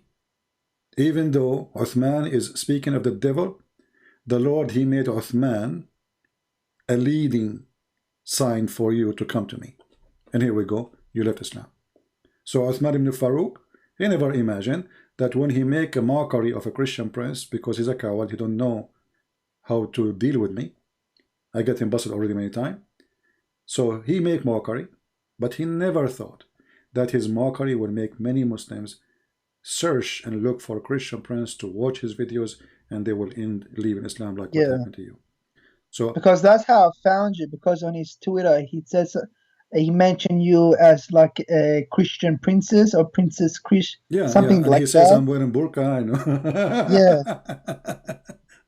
I was like thinking like he must be someone pretty like big if he's mentioning them. And then I just watched some of your videos. I'm like, wow, that's what it really is. That's what's like, yeah, some of these things you shown on screen and with reference and things like that, it's just like really shocking. Yeah. And you know, always remember, forget about this guy anyway, but always remember, there is people that can be good in thing and they are not good in other thing. As an example, there's somebody might be, he is a good teacher for the Bible, but he is not a debater. Debate, when you debate, especially if you don't know, you see, like you call me, I do not know what you will say to me, right? Yeah. So when you want to do such a thing, this is a big challenge to the brain, my brain, because how in the world I'm going to get the answer in the speed of second? I mean, the guy is just talking, I put it on the screen, correct? So in order to do that, you have to be very, very gifted with knowledge. Let us say you have a very fast processor brain, and on top of that, the most important, the Lord is our victory. So by the Lord, I depend on Him, not only on me, for I believe everything I have is a gift from Him at the end of the day. So if the Lord is with me, who could be against me? So some Christians, they go to fight the devil without having arms in their hands. An arm here is not a sword. Arms here is knowledge, true knowledge about the Bible. Secondly, confidence. Number 3, knowledge about the enemy, the devil. If you do not know who is the devil, how you can talk about the devil? How you can fight the devil? It's like now today we want to fight a virus, but we do not know anything about this virus. That is mission impossible. So the Bible orders us to read, to search, to find the truth, and the truth will set you free. So a Christian, when I debate Muslims, should know about what they believe, not only about what he believes. Same time, he should not allow them to intimidate him. Most of those on speaker corners, actually just a few days ago, I said a word, I said potatoes. You know why? Because two Christians were talking to a Muslim, and the Muslim is schooling them about ethic, and those two, which I call them potatoes, they were like, okay, you know, okay, Muhammad, okay. Yeah, that's what I mean. Like, those are sort of the videos I watch that make like, wow, Christianity. Yeah, so why those Christian, they don't say to him, your prophet is a child molester, your prophet says go and bite the penis of your father, your prophet, why you are quiet sitting there like a potato? So my friend, those are not, and they should not be there. So we don't judge a Christianity by somebody who know nothing. They are just, you know, let us say good Christians trying to give the good news about Jesus, but they are not debaters, obviously, and they do not know and they don't have much knowledge. especially if they're trying to debate against Muslim, because I know, like, Arabs they're very aggressive. Yeah. You know. Well, you know, they can say whatever they want, and but in the end of the day, like sometimes, like when I'm watching, Christian videos, like in the speakers corners, I'm like even though I'm a Muslim, I say to myself, I can defend Christianity better than they can defend it. You are right, actually. You are Do you right. get what I mean? I mean, yeah, they are, because they are not really, they are not qualified. You see, this is a speaker corner. It's a street. Anyone jump there, and he's supposed to suddenly he's a Christian. And maybe I'm not saying, but even those Muslims and maybe those Christians, none of them he practice what he is talking about. It is mostly it's a place to shout and kids talk, but no professional talk and no real debate is happening. And Muslims, they are the best in mockery, you know. So they try to intimidate you, like, you know, they did hit a woman. Her name is Hatun, you know. They hit her. I saw that. Yeah, one. Yeah. So this is who they are, you know. They are not really defending Islam. They are cowards trying to defend Muhammad by intimidation, and all of this doesn't work with me. And now, actually, we will have many people will be graduated from the school of a Christian prince, and they will make Muhammad falafel before, even without using oil, they will fry him. Yeah. So anyway, thank you, Ahmed. We will see if I can take one more call. And, no worries. Thank you, CP. All right. Thank you, man. You have a good day. All right. We will pray for you. We will pray for you and for the people of Yemen, the Muslims there, to end the war there, and the evil of Islam stop. Wherever Islam goes, war come. And we pray that all the Muslims, all your family, they will find the truth, and the truth will set them free. And this is the good thing about Christ. He said, love your enemy, bless those who curse you. So my friend Ahmed, we say, may the Lord bless your family, bless your mother, bless your father, bless your children if you have any. May the Lord bless all people who they love the truth, for Jesus is the truth. And the second you love the truth, you are in love with Jesus, for no truth except Jesus. God bless you, my friend, and I hope to hear from you soon. Take care. Thank you, CP. You have a good day, all right, man? Bye-bye. All right. Let us see.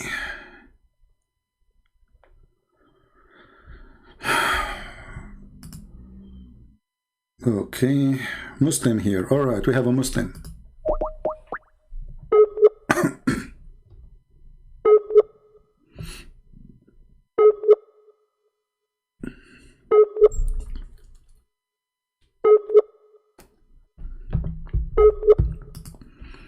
This Muslim, his internet is not functioning. Let us see a different one. I am a Muslim from Pakistan. Usually the one who say that is ultimate fart.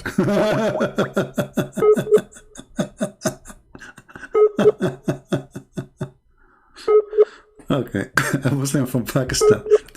And then you will find that he is from Africa. Yeah, here we go. Okay, forget about this guy too. Anyone else? Okay, Muhammad.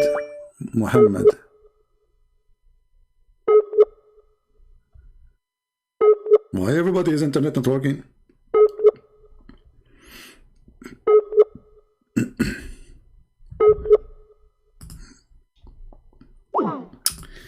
Let's try a different person.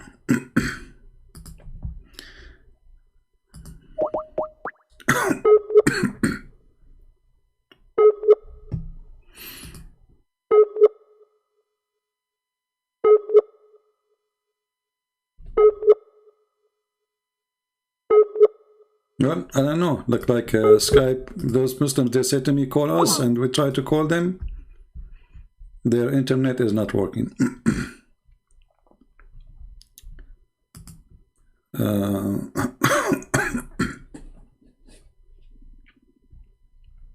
If you are a Muslim, you like me to call you, just text me, please. Says, I'm a Muslim, please call me. Don't send me a message waving your hands, you know. Just tell me that you are a Muslim and you like to be called, and we are live in YouTube. So what is the proof that Muhammad is a prophet? There is no proof except the opposite. Well, Muhammad, he said, or he claimed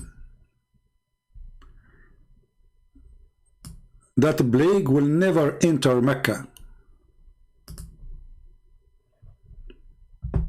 Okay, there's a Muslim trying to call me. Let us see.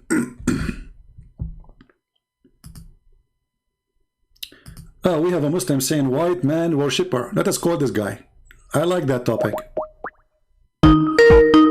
White man worshipper.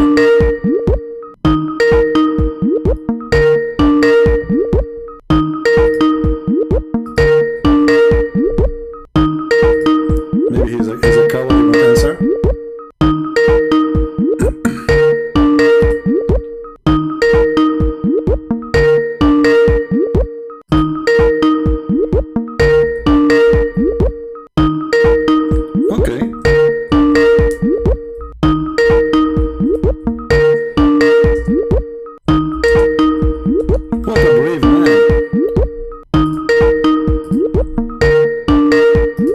Potato. So look what he said to me. He says white man worshipper. White man worshipper. First of all, find me one verse in the Bible describing Jesus as a white man. Nowhere. The one who is proud about the whiteness of a man is you Muslims. Nobody speak about how white he is.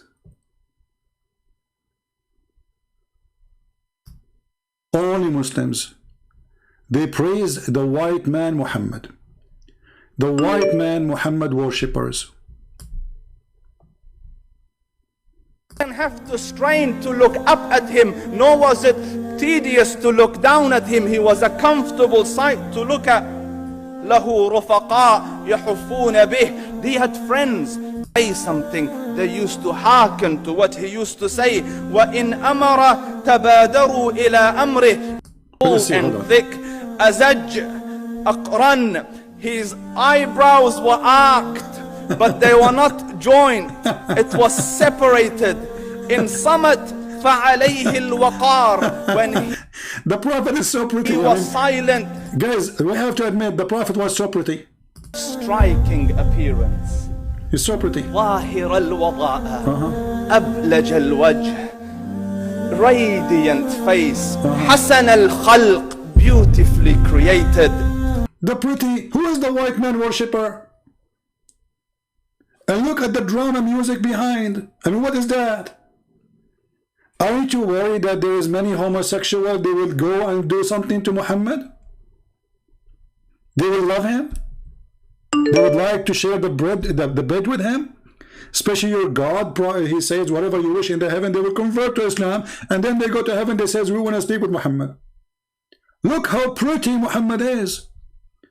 And then one of the funny statements here in this video, we don't want to play it all because it's hilarious. A man, he come and he look at the moon. He come in the middle of the darkness.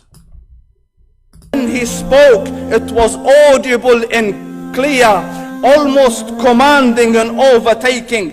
أجمل الناس وأبهاهم من بعيد. From afar, the most striking and outstanding in appearance. وأحسنهم وأجملهم من قريب. And when he came near, the best of them and the most handsome of them in closeness. حلو المنطق.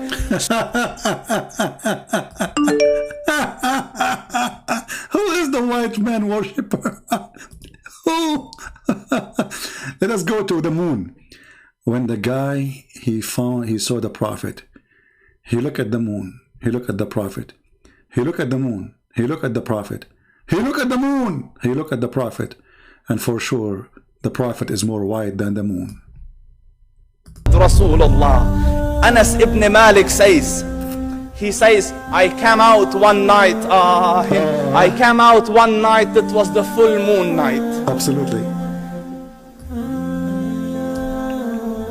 Brother, look how emotional. Look how emotional, brothers and sisters. The sheikh, he have tears in his eyes. He cannot continue more. The prophet is so pretty.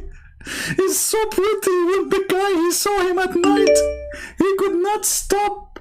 Like, look at the emotion, brothers and sisters. Allahu Akbar, Allahu Akbar. Wait, where's my tissues? What the heck? The guy was coming at night. At night?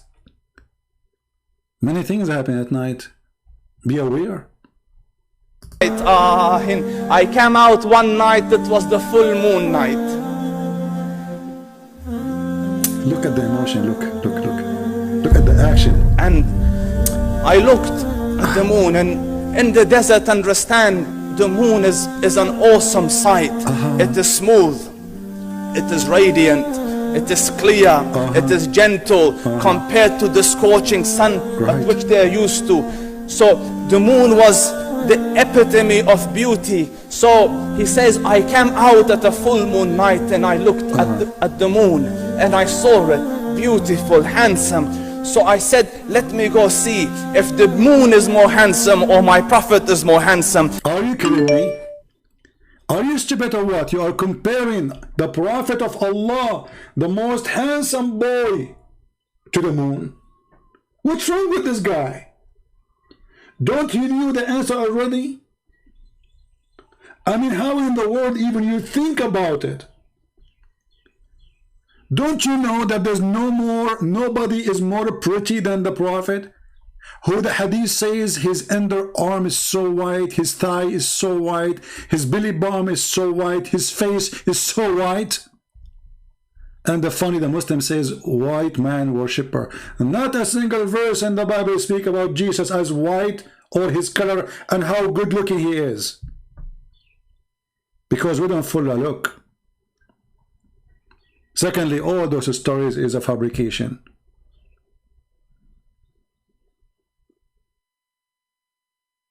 Muhammad, he had no teeth. All of us, we knew the story, how they broke his teeth. So when Muhammad, he recited the Quran, he says, Bismillah al-Malafim, Alhamdulillah, Zakir Naik, he have teeth. If Zakir Naik with teeth, he cannot say Bismillah ar-Rahman ar-Rahim. What about a man, he lost his teeth?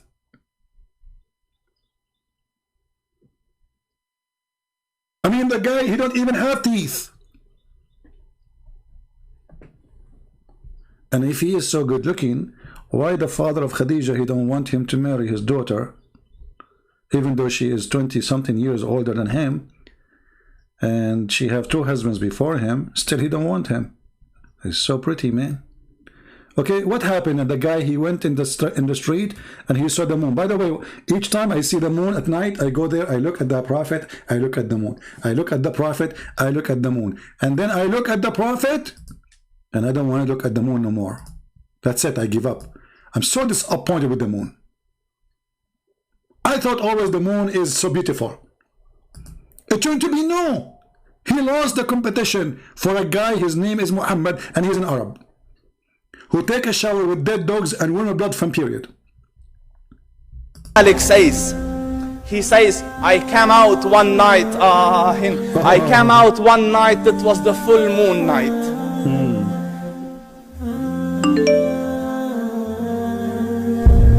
And I looked at the moon, and in the desert, understand, the moon is an awesome sight. Absolutely. It is smooth, it is radiant, it is clear, it is gentle compared to the scorching sun at which they are used to. So the moon was the epitome of beauty. Come on, man, what the drama is about. What happened next? I mean, are they going to get married or not?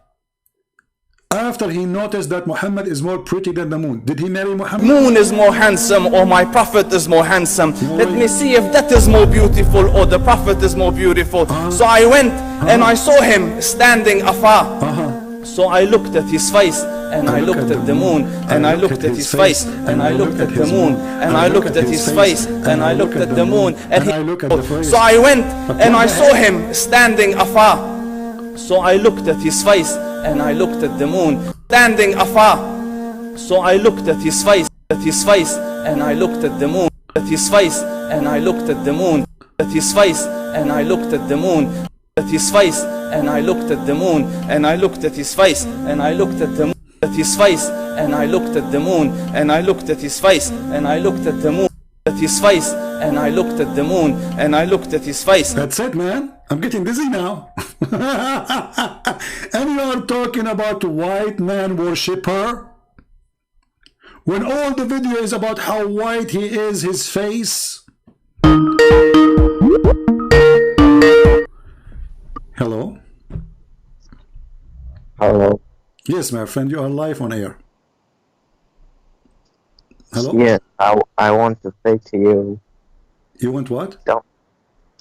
I want to tell you. Yeah, why you are changing your voice? No, I'm not changing my voice. Stay a little bit away from the microphone and speak clearly, please. Go ahead. I want to tell you. Yeah. Why are you confirming your place in hellfire every single day? What? I am what? You're confirming your place in hellfire. I don't understand. I'm confirming what?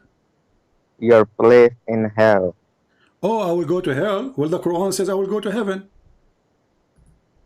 Isn't it the Quran says all the Christians will go to heaven? No, it does not say all Okay, Christians. are you sure? Yes. All right, read with me this verse then. Here we go in front of everybody. And then you have to apologize for being ignorant about your Quran. Here we go. Don't tell me. Here we go. This is the verse. It says that the Christians, the Jews, and the Sabian, all of them, they will go to heaven. Those are the Christians who followed Jesus Christ, peace be upon him. No problem, but this is in the time of Muhammad, my friend. But in the time of Muhammad, all of them, they believe that Jesus is God. So here it says, those who they are Christians, those who they are Jews, those who they are Muslim, even Sabian who worship stars, they will go to heaven. Chapter 2, verse number 62. Go ahead. Okay. Unitarian Christians, I believe they have chance to go to heaven. Doesn't matter. Unitarian Christian, they believe still. The Unitarian Christian, they believe that Jesus is God. No, they don't. They do. I know Christians. No, you do not know. Unitarian Christian, they believe Jesus is God.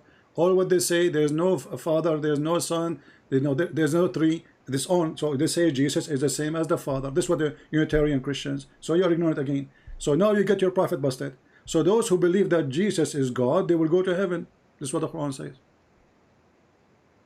You know, the Quran says, when Allah is talking to you, why don't you accept him? Why don't what? Can you stay a little bit from the microphone because you are too close, I think. Why don't you accept Allah? That's what I'm saying. Why I don't accept Allah? Give me a reason to accept Allah. Isn't it the Quran says that Allah is the one who closes our heart? So how I'm going to accept Allah when He is the one who sees our heart? Didn't Allah say after that? What didn't Allah say in the Quran? We have created man and jinn for hell. He created man and jinn for hell? No, that's what it says, right? Then you guys like to say, see, Allah created us for hell. That's what you guys like to say, but you guys don't read the verse after that. Allah says we have given. We will read the verse after it. Here we go. It says chapter 4, verse number 88. It says that Allah saying to Muhammad, are you going to guide those who Allah deceived? Why are you going to that verse? Why not? This is the verse I'm quoting for you. You are quoting different verse now. And you can give me the verse, the other verse, so we can laugh at it too. Which verse you are talking about? Which verse you are talking about? Give me the verse. Which verse you are talking about? Allah says we gave them. Which verse? Give me the verse. What the verse number? Chapter, verse number. Don't you know? You are a rebel. No, I'm not. You know, there's your prophet. He keep making poo-poo. I don't know which one you are talking about. So which poo-poo you are talking about? Give me the chapter. Give me the verse number. No, I will say it, and you are Arabic. Okay, so say it in Arabic. Go ahead. No, I don't know Arabic. I will say it in English. But But the Quran was not given to Muhammad in English. Say it to me in Arabic. Oh my God! Allah says. Don't say oh my God. Say oh my Allah. God is a pagan word according to Muslims. So why you Muslim use it? Is it the word God used by the pagan? Why you use it? You have to say oh my Allah. So you are telling me Jesus was helpless on the cross when he said, Allah, Allah, why have you forsaken me? Nowhere Jesus, he said, Allah, Allah. This is Ili, Ili. What Ili, Ili have to do with Allah? Is your God is Ili? I mean, you can call him Ili, so what? So why Allah he says that he is Allah? Is Allah In Arabic, is Allah in Allah is a name or a word mean God? Allah means God, the God, Oh, so it's not a name. and Ili, No, make Ili, it no. I'm asking you. Is Allah a word mean God or it is a name of your God? it is a word mean God. So why you Muslim you say there's no God but Allah? So you should say there's no Allah but Allah. We have look. There is no God but God. We have to say Allah, meaning the qualities of Do you God. That say no? Don't tell me quality. Do you say there's no Allah but Allah, or you say there's no God but Allah? there is no ilah but Allah.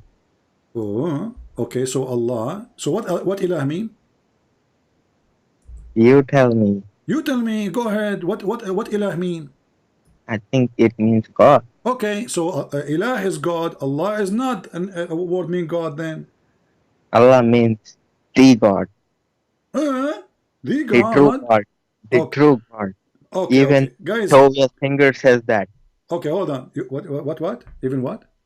Even that Jew Tobias Singer, he also says that Allah means the God, true God. My toe say Allah is God.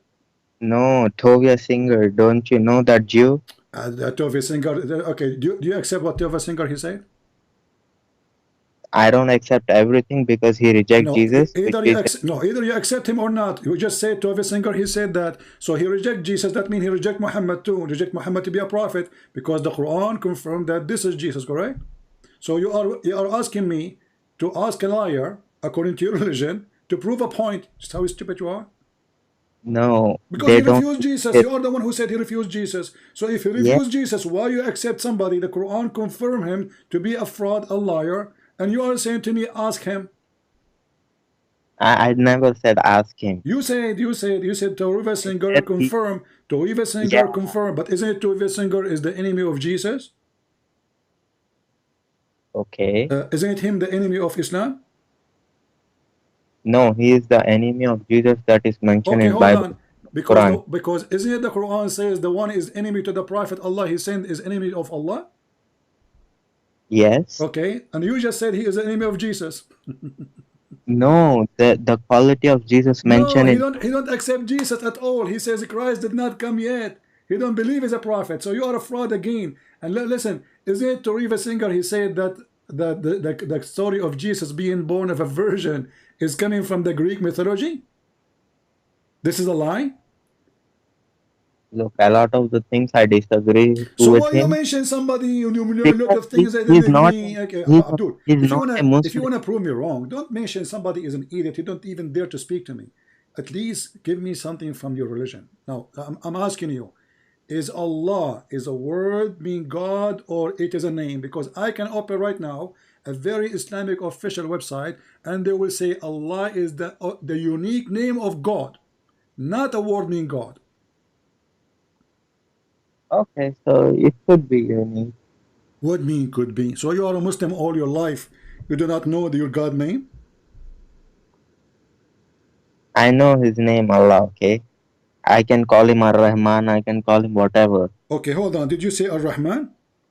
Yeah. Okay. Who is Ar-Rahman? Ar-Rahman, the merciful, my Allah. No, who is Ar-Rahman? Who? God is merciful. This is not the question. Who is Ar-Rahman? Oh, okay. Ar-Rahman Rahim. Okay, who is Ar-Rahman? Why are you repeating the same thing? Who is Ar-Rahman? Allah. So who is Allah? God. Oh, okay. And when the first time Muhammad he said the word Ar-Rahman? I don't know. Like in the starting of the Quran. No. Hey, guys, did you hear it? In the start of the Quran. But according to the Quran, chapter 17, verse 110, the first time Muhammad he used the word Ar-Rahman, it was there.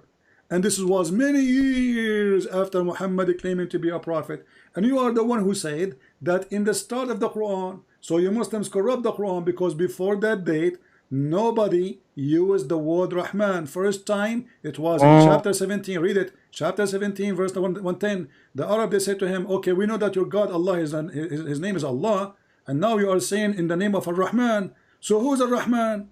And then Muhammad, he said to them, Allah told me to tell you this. Say to them, O Prophet, call upon him as Allah, or call upon him as Ar-Rahman. Call him whichever name you will. I call him potato. So you're a prophet.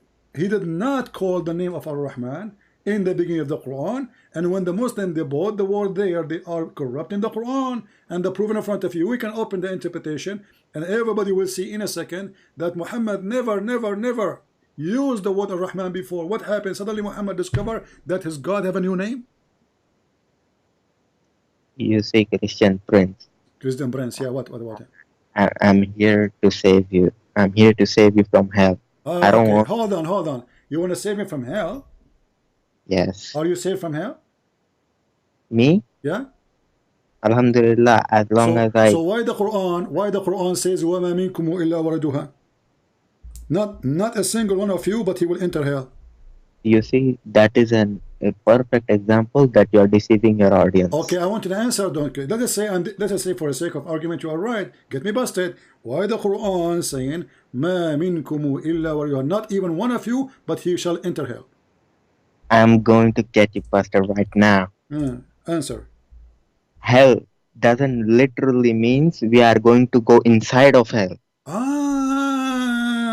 You will go in the attic of the hell. You will not go inside the hell. Our Prophet ﷺ explained this. There is a bridge. There is a bridge. Oh, okay. Upon which everybody will walk. Okay. Yeah. And Prophet will be saying, Ya Allah, have peace upon them. Have mercy upon them. Okay. Every prophet will be saying that. Even Jesus will be saying that about his... But tell me, what happened to you in the bridge? On the bridge, there is hellfire underneath the bridge, and every person have to go cross the bridge to go to Jannah. So Allah will barbecue your ass when you are going over the bridge? No, Allah will save us in a split second. We won't even feel anything.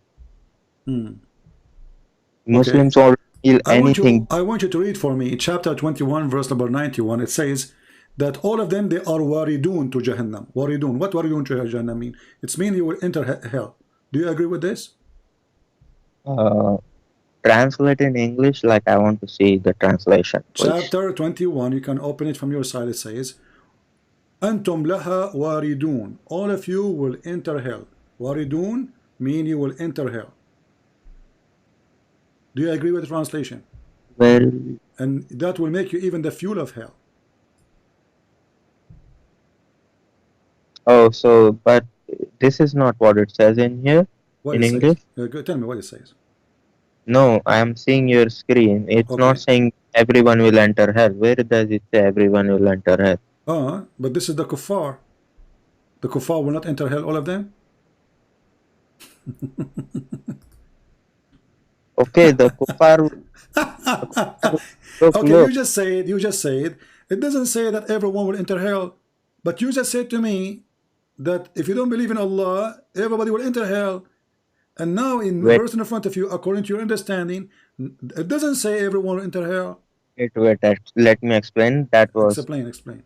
I got confused. Okay. This means... You always get confused, or from time to time? Even kafirs will walk, but they will fall from the bridge. They will fall into hell. Yeah, there's holes in the bridge. You know, the hole will be bigger and the okay, like the filter. Okay, but here it says waridun. Waridun mean you will enter hell in this verse. Do you agree? Yeah, they will enter it. Okay, so now we agree that waridun mean will enter hell. No problem. Here we go. The Quran say the same, that all the Muslims to hell they are waridun, and here the verse. All the Muslims will enter hell. I explained to you, but you again... You cannot explain to me. Are you a scholar? Are you a scholar? I'm telling you, there is a bridge. We will walk from the bridge, but... Okay, my friend. Okay. What about we see what the scholar says about this? What do you think? Okay, let's see what this in the translation here it says you will go over it, but the Quran says wariduha. Let us see if the translation is accurate. We go. And we will see, and everybody will laugh in a second. Chapter 19, verse number 71. This is 19. Not one of you, but it will. Hold on, my friend. We will see the scholar, not you, not me. The scholars, you know better, right? This is your sheikh. This is top-notch sheikh. He eats shawarma every day, not like you and me eat falafel. So look at this. This is a Jalalain. I want you to read with me in the screen, please. It says, "There's not one of you but shall come to it, which is the hell, that shall enter hell." Do you see it? No. Oh, okay. Yeah. That he will enter it. Okay. So why your scholar says all Muslim will enter hell?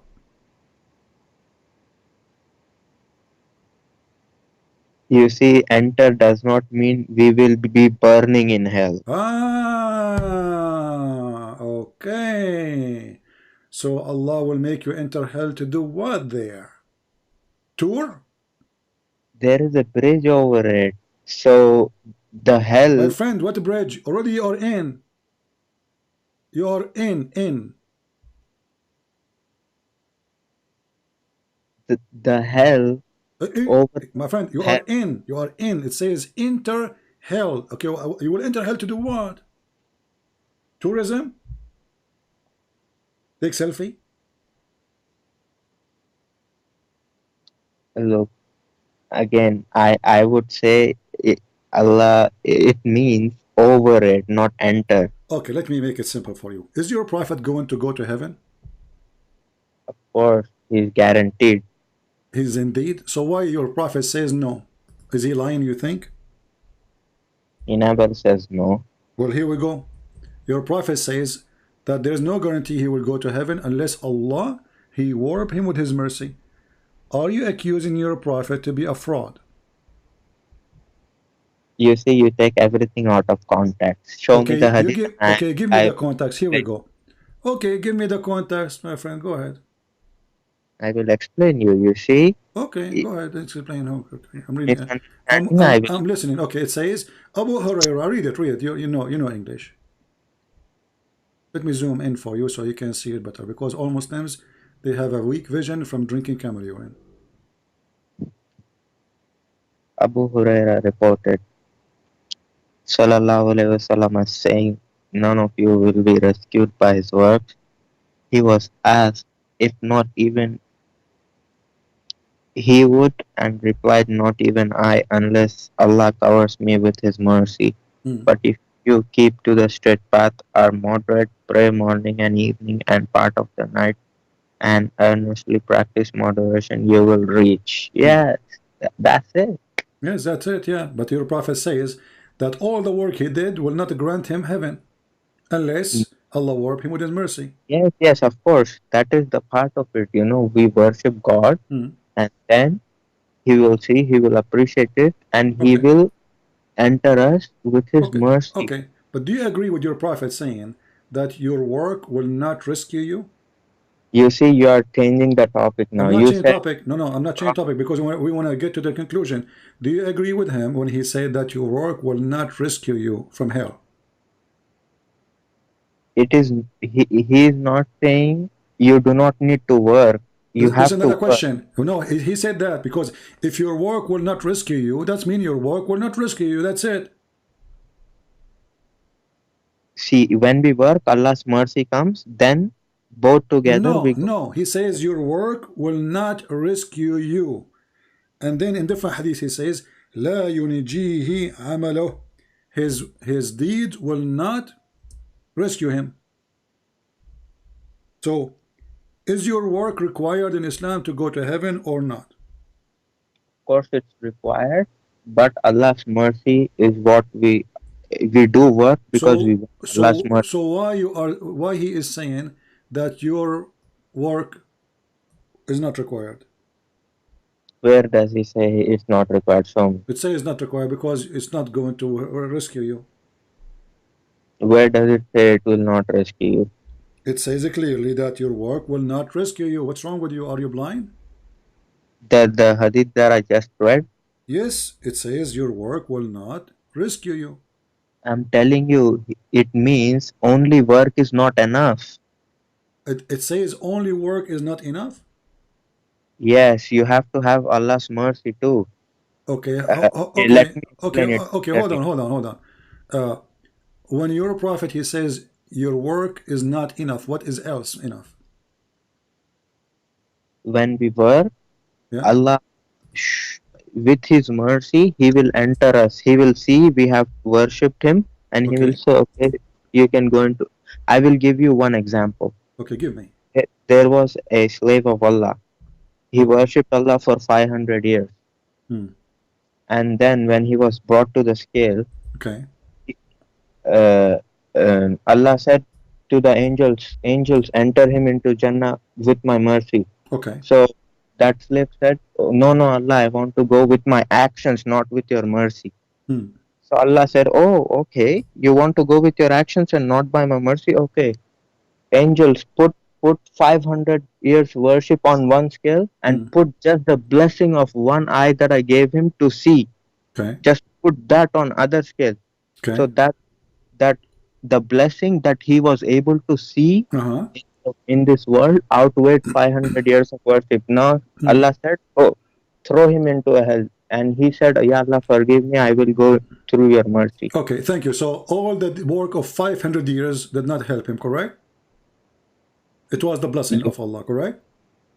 Yes, Allah Okay, thank you bless very him. much. But this is me. No, But this is me in the Quran is a stupid book, because isn't it no, Allah He promised you in the Quran to have gardens full of females with big breasts if you are having good deeds? So you just said 500 years of worshiping Allah is not going to take you to no, heaven. So no. why Allah in the Quran in chapter 2 verse number 25 says that those who have do the righteous things like killing the Christian, raping Christian women, kidnapping children, raping them, all the righteous things of Allah, all of those, if you do it, you will go to heaven and Allah will give you even rivers underneath of you. You are not understanding my I point. understand, my friend. Even you explain it. You said to See, me, when I tell it is you who said to me, there's a guy who prayed to Allah 500 years, correct? yeah, Okay. And then they said to him, which one is the one you want to be going to heaven with? Your act, your action, your deed of 500 years worshiping Allah, or one blessing from Allah? He chose. no, no, no, not one blessing from Allah. You are twisting my words. Allah said, uh, "Okay, you have done good. You have worshipped me 500 years. I okay, appreciate it. okay. Now go to my mercy." So he said, "No, no, no, not your mercy, by my action." So Allah said, "How can you be that arrogant? You were able to do the actions because I gave you eyes, hands, everything to worship." Okay. It, So let's make it clear now. So if you are a person worshiping Allah all your life, let's say you live for 1,000 years, and then Allah will give you mercy in the top of your act, and that will make you go to heaven, correct? not on top. I will explain you. If I live Oh, 1,000 years okay. and I worship Allah 1,000 years, Uh-huh. okay, Uh-huh. and then Allah will see, okay, you have worshipped, you have done what I have asked you to do. Okay. Now I will have mercy on you, that I will give you Jannah. Go by my mercy. That's how it works. Okay, so the Quran is a lying then, because the Quran says if you do those things, where is the word mercy here? Do you see it? It says those who do the good deeds, for them is heavens and river. So the guy in That the is the story, mercy. Heaven is the mercy. oh my friend, the heaven is the mercy. Are you kidding me? So okay, hold on. He is saying to them, if you do good deed, you get the mercy, correct? Yes, Okay, so why he's saying to the guy, you will not get the mercy because you did good deeds? because he is being arrogant to Allah. He's saying, Okay, I okay. did Let good us let deeds. us make it more clear. I will go with you. If I am working all my life worshiping Allah, is that will grant me heaven or my destiny with Allah? No, don't change the topic I'm about not. I'm not. predestined. I'm not just to show you how stupid what you said to me. This is the topic. Is Okay, it if is you going to worship change? Is it going to if, change my work into go to hell, or I will go still to heaven? Is the destiny of Allah is in total agreement with my act in heaven or in earth, sorry, or the destiny of Allah will change and doesn't matter what I do in earth? Don't go to that hadith. Why you don't want to go to it? This is we're talking about going. We are talking about how we go to heaven. So don't run away. I'm asking you. It's a very embarrassing question for you. You don't want to answer, right? So I'm asking you. A person, the same person. I will take the same person. He prayed to Allah 500 years. 500 years. Okay. So 500 years, and then Allah He wrote for him a destiny. Is it possible that Allah He wrote for him to go to hell, even though he prayed for 500 years?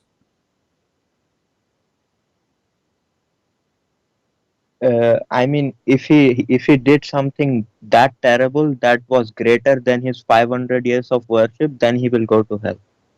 What do you mean greater? Like, let's say he did something that Allah disliked a lot, but he also worshipped Allah. No, he did not do anything. He did not do anything of his own act against Allah teaching. Okay, then he will go to heaven, and Allah's promise is true. Okay, I want everybody to be my witness. He said he will go to heaven, and that will be his destiny. Well, your prophet, he said no. Your prophet, he said that what is written by Allah will overcome what he was doing, and then he will go to hell. Let me put for you the hadith so everybody will laugh. I know you confuse a lot of people with this. Okay, like show me. I will. You didn't understand that hadith. Okay, you explain it to me. Here we go. Here we go. It says here, your prophet saying, and this is not me, that a person of you will do the act of people of heaven all his life until there is only one cubit between him and heaven, and then what is written by Allah will overcome and will take over, and he will do the act of people of hell. Read the hadith. Wait. You see, you just scroll over a beautiful hadith too. Okay, this is beautiful. Go ahead. That hadith when Allah says, "If my slaves remember me, I remember him." Oh, okay. Yeah. Okay, read for me. Read for me so everybody will laugh. Read. By him, start from here. We are listening. Okay. By him besides whom there is no God, that one amongst you acts like the people deserving paradise, until between him and paradise there remains but the distance of a cubit, when suddenly the writing of destiny overcomes him, and he begins to act like the denizens of hell, and thus enters hell, and another one acts in the way of denizing hell, until there remains between him and hell a distance of a cubit, that the writing of destiny overcomes him, and then he begins to act like the people of paradise and enter paradise. You have misunderstood what this means. I'm listening. Go ahead. I will explain to you. Okay, go ahead. Let me talk about you. Christian Prince.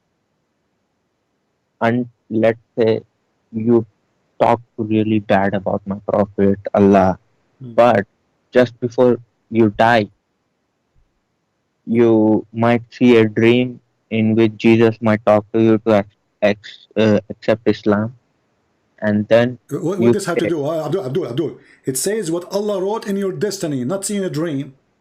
It says what Allah. Don't go. I did not see a dream.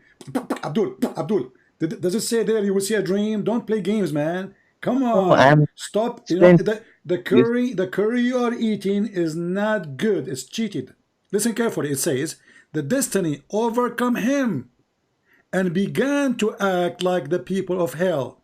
So what will take over you is not a dream. It's a destiny. I know, but I was trying to explain to you. No, but the dream has nothing to do with this. The dream is not have to do with this. It's a destiny. No, dream. It's a destiny. Is it a destiny or a dream? Yes, it's a destiny. Okay, what destiny is? What is destiny is?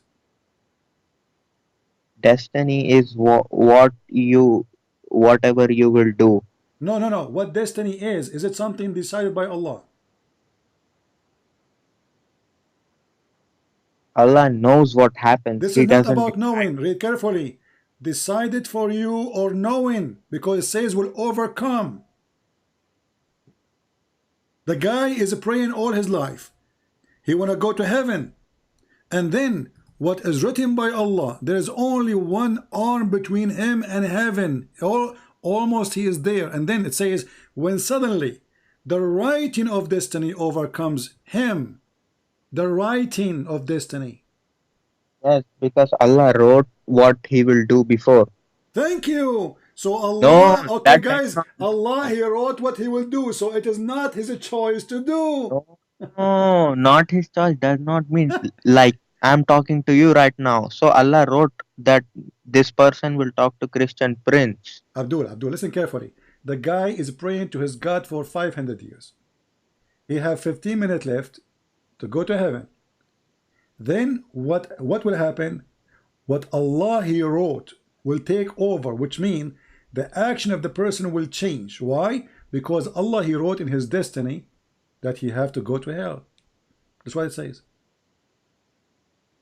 If I look at it from your perspective, it No, this seems is not like my Allah. perspective. No, this is not my perspective. Okay, let me make it more clear. If a child he died and he is a baby, do he go to heaven or he go to hell? He will go to heaven directly According to who? because he's innocent. Okay, so you are saying it is sin what make us go to hell, correct? Yes. Okay, so if a child he do no sin because he's an infant, let us say he's like 6 months old, the logic is he will go to heaven, correct?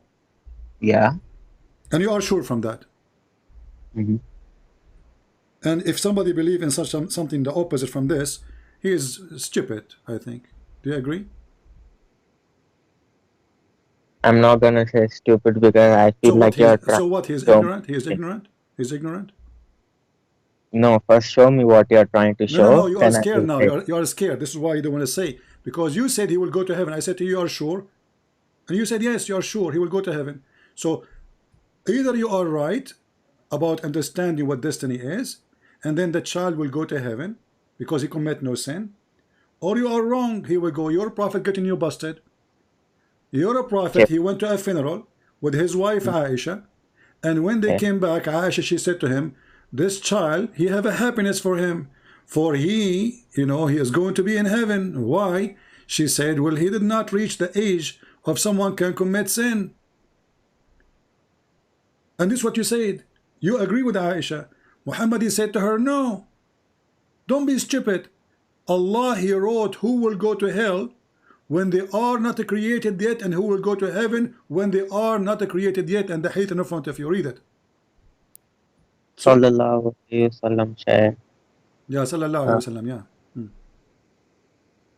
there is happiness for this child who there is happiness for this child who is a birth from the birth of paradise, for it has committed no sin, nor has he reached the age when one can. Why did you scroll up? What? Okay. He said, Aisha, for adventure, it may be otherwise, because God created for paradise those who are fit for it while they are yet in their father's womb, and created for hell those who are to go to hell. He created them for hell while they were yet in their father's loins. What does loins mean? It doesn't say lions, actually. It says aslab, which means the backbone. This is false translation. It says aslab, aslab. Aslab means the backbone, because the Quran teach that the sperm of the man coming from the backbone. So now what happened? You said a child he go to heaven because he commit no sin, correct? Yeah. This is what Aisha she said. What Muhammad he said? No. Because Allah, before he created them, he decide where everybody will go. This is what he said, correct? So what you said to me, all the stories of the 500s and the, like, but then I'm glad you did not mention the 300s, the Spartan. That would be fit for the story, because Muslims soon they will add it. They will say the 300 Spartan, they converted to Islam. So listen carefully.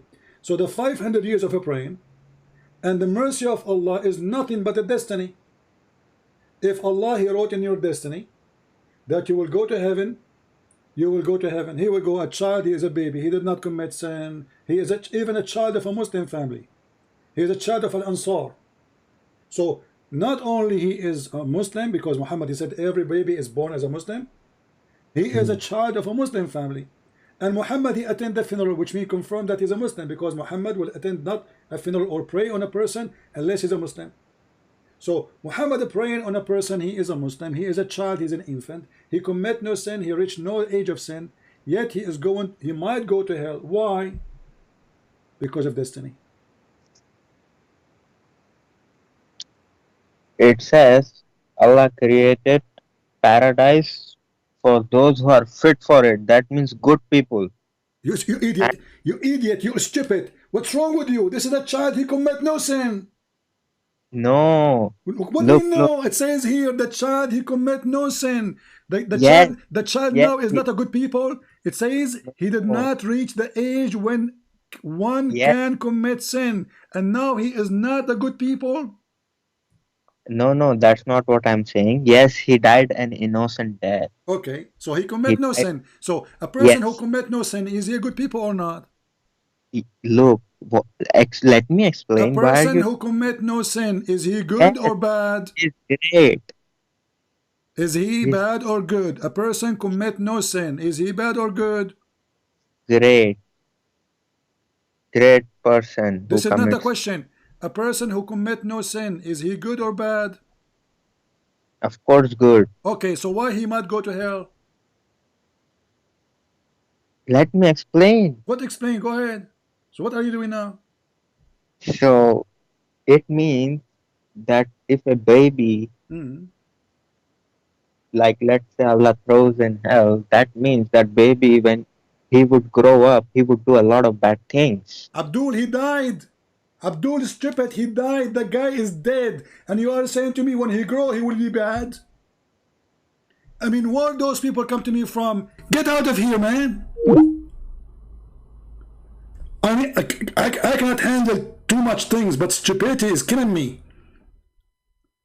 When he grow up, don't call me stupid idiot. When he grow up, the guy is dead.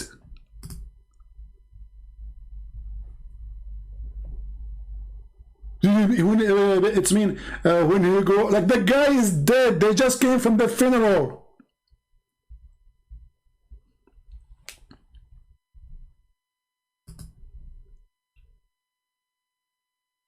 You know what? If any woman ever made me angry from her, I will curse her by marrying someone like you. You are a curse with your stupidity. When he grow up, he will be bad. They are desperate. They don't know what to say about the stupidity of their prophet. This guy Muhammad, he is a poo-poo machine. Wherever he go, Muhammad is the best fertilizer.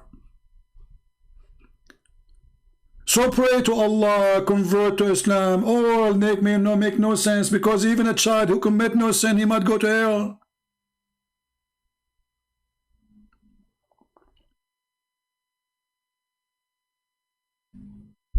Be careful, women there. Behave yourself. Otherwise, I will curse you to have a husband like this. The child is dead and trying to find an excuse. What is the child? What is the excuse? You don't understand. You don't understand. Okay, tell me. He's talking that when the child become big, old, grow up. Abdul, the guy is dead. They just came from the funeral. The funeral.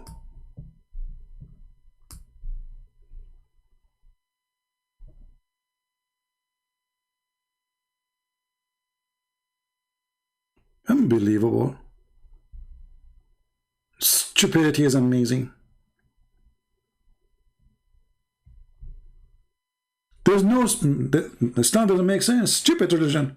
So it doesn't matter what you do. You commit sin, don't commit sin. You pray, don't pray. You fast, you don't fast. You do jihad, you don't do jihad. You kill the Christian, you kill the Jews. You kill yourself. Who cares? At the end of the day, it's a destiny. Even a child, before he was created, which means all of us, before we were created, Allah decide where we will go. It doesn't matter what you do. As you see here, the child commit no sin. It's so clear. See, I'm so happy that Aisha, she mentioned this story here, because it says clearly that this child, he is a child, but he's not a person who can be considered to be committing sin. So Muhammad did not say to her, no, he commits sin. He agreed.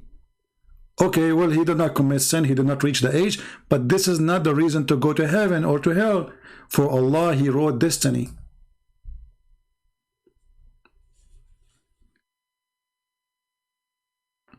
How in the world this can be a religion from a true God? It's destiny. So go to nightclub, drink, be a child molester, sleep with everybody, do whatever you want, because destiny, at the end of the day, what Allah wrote for you. And not only this, by the way, it's written for every one of us. Even the fornication you do, it's a destiny in Islam. So, excuse my language. Each time a male, he used his penis, Allah wrote His book that you should use your penis in this moment, in this hour. And this is the proof. So what good deeds? What good deeds, if even the bad deeds is written by Allah, it's a destiny. Muhammad said, and this is Sahih Hadith, Sahih Muslim, verily Allah has fixed the very portion of adultery which a man will indulge in, and which he of necessity must commit. Do you see the word must? Do you see the word must? Islam is satanic. So what Muhammad trying to teach you, that when you do fornicate, it's not your fault. Allah, He wrote in your destiny that you should do that. When a Muslim woman, she called the sheikh and she said, I became like 30 years old and I'm afraid I'm not going to get married. The sheikh, he said to her, my daughter, don't worry about it. It is written for you already what will happen. The Prophet, he says, it is written in every vagina, on every vagina, the names of the one will if it. Maktubun ala kulli farjin ismu nakihihi. It's written in every vagina, the name of the one will if it. Now, if you are a prostitute, you will have a yellow pages there. Go check the names. And maybe you can find like how many left you will F. So the woman now, she felt like, okay, destiny, so I can change it. Oh, okay. So it's written for me if this guy will F or not, or I will sleep with this guy or not. It's written.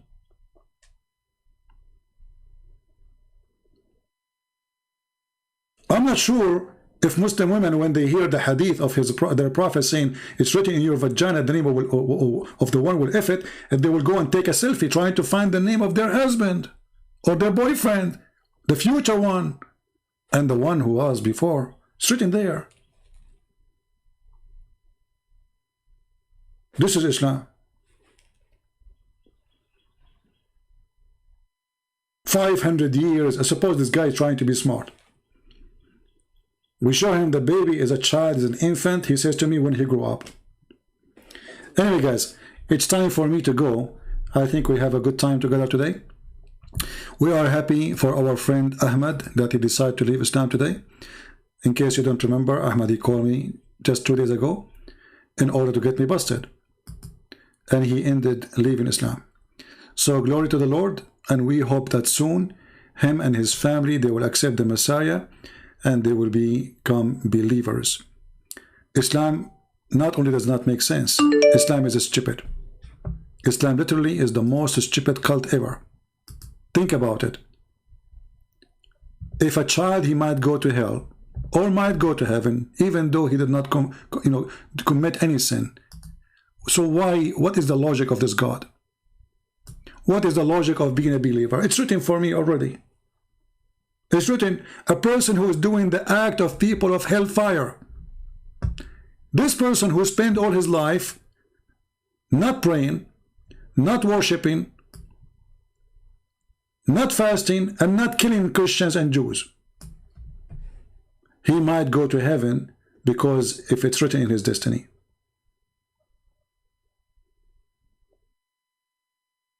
How is that?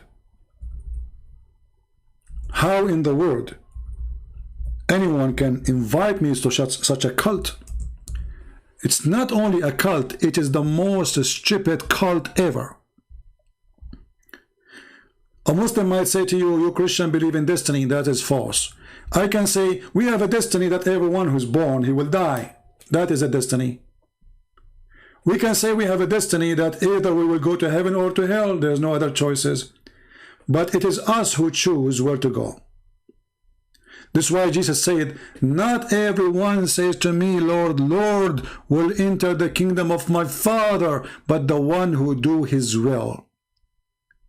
So either you choose your will, and then you choose where you will go, or you choose to do the will of the Father, and then you are welcome in his house. That is Christ's teaching, not this stupid Muhammad saying things doesn't make sense. A person praying his life, all his life, worshipping Allah, fighting, killing, raping, doing what Allah told him, and now he's almost entering heaven. He go to hell, and the one who was not fasting, the one who was not praying, the one who is not killing, and the one who will go to nightclub every day, and the one who is not doing mut'ah, he might go to heaven. Where is justice? Where is justice? So you don't pay for what you did in Islam, because what you do doesn't matter. It's what Allah wrote for you.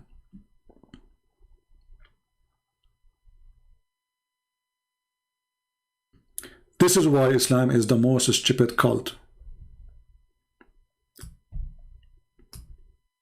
I hope next time we will have some professional sheikhs is willing to call us, not like this idiot who says to us when the kid he grew up and the kid is already dead.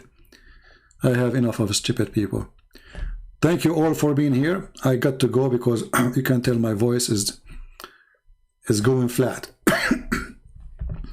So I will let you go for now, and if I can go later, maybe tonight, I don't know, if tomorrow, God is willing. God is willing, but it is us who choose to do the will of God. God is willing, but it's us who choose to believe or not. This is why Jesus said, I am the way, I am the door, I am the truth, I am the resurrection. And those who come to me, they will be safe. You have to come to him. It's your will. He said, knock at my door and I will open for you. It is your will to knock at the door or not to knock. With Jesus, we are saved.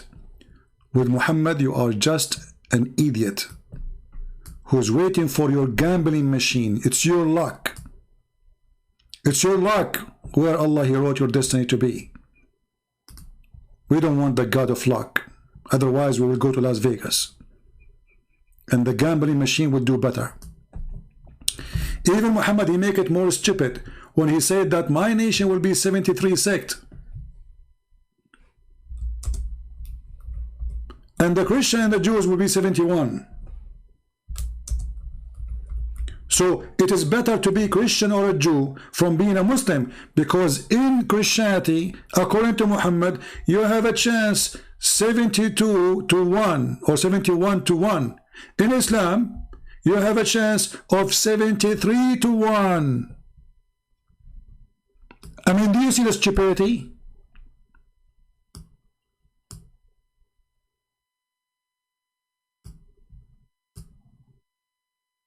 It's like giving you cards and saying to you, if you are a Muslim, you have to play with 73 cards. You choose one, and the one, there's only one, will take you to heaven. If you are a Christian, you play with 71 cards. How stupid is that? So the Christian and the Jews, even in the stupid Muhammad mouth words, they have better chance to go to heaven from Muhammad than playing gambling cards. For according to Muhammad, we place in 71 cards. Muslim, they play with 72, or sorry, 73. And only card will take you to heaven. How stupid is that? And how we can make this one hadith here match with the other hadith? This guy is mentally ill.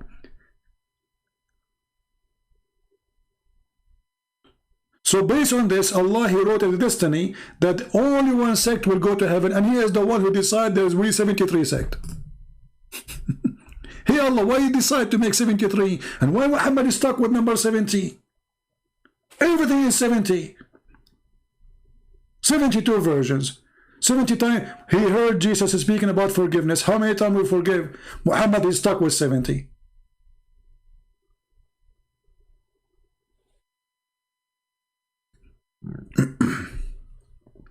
Anyway, so can I have Shia Hadith of Al-Kafi link you use in your book 6 and Allah? My friend, just search for Al-Kafi book.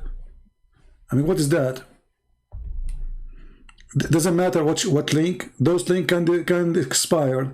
Search Al-Kafi Shia book and you will find a million link for it. Strange request.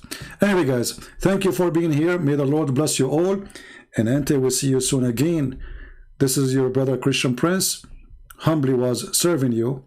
And thank you, Lord, for having our friend Ahmed, who decided to leave Islam today, loud and clear. And let us see what his sheikh, how much he will be ashamed for not calling me to refute me. This is what you Muslims do when you don't ask your sheikh to call me. And until the baby who died 1400 years ago grow up and commit sin, until then, we see you soon, and may the Lord bless you. Take care.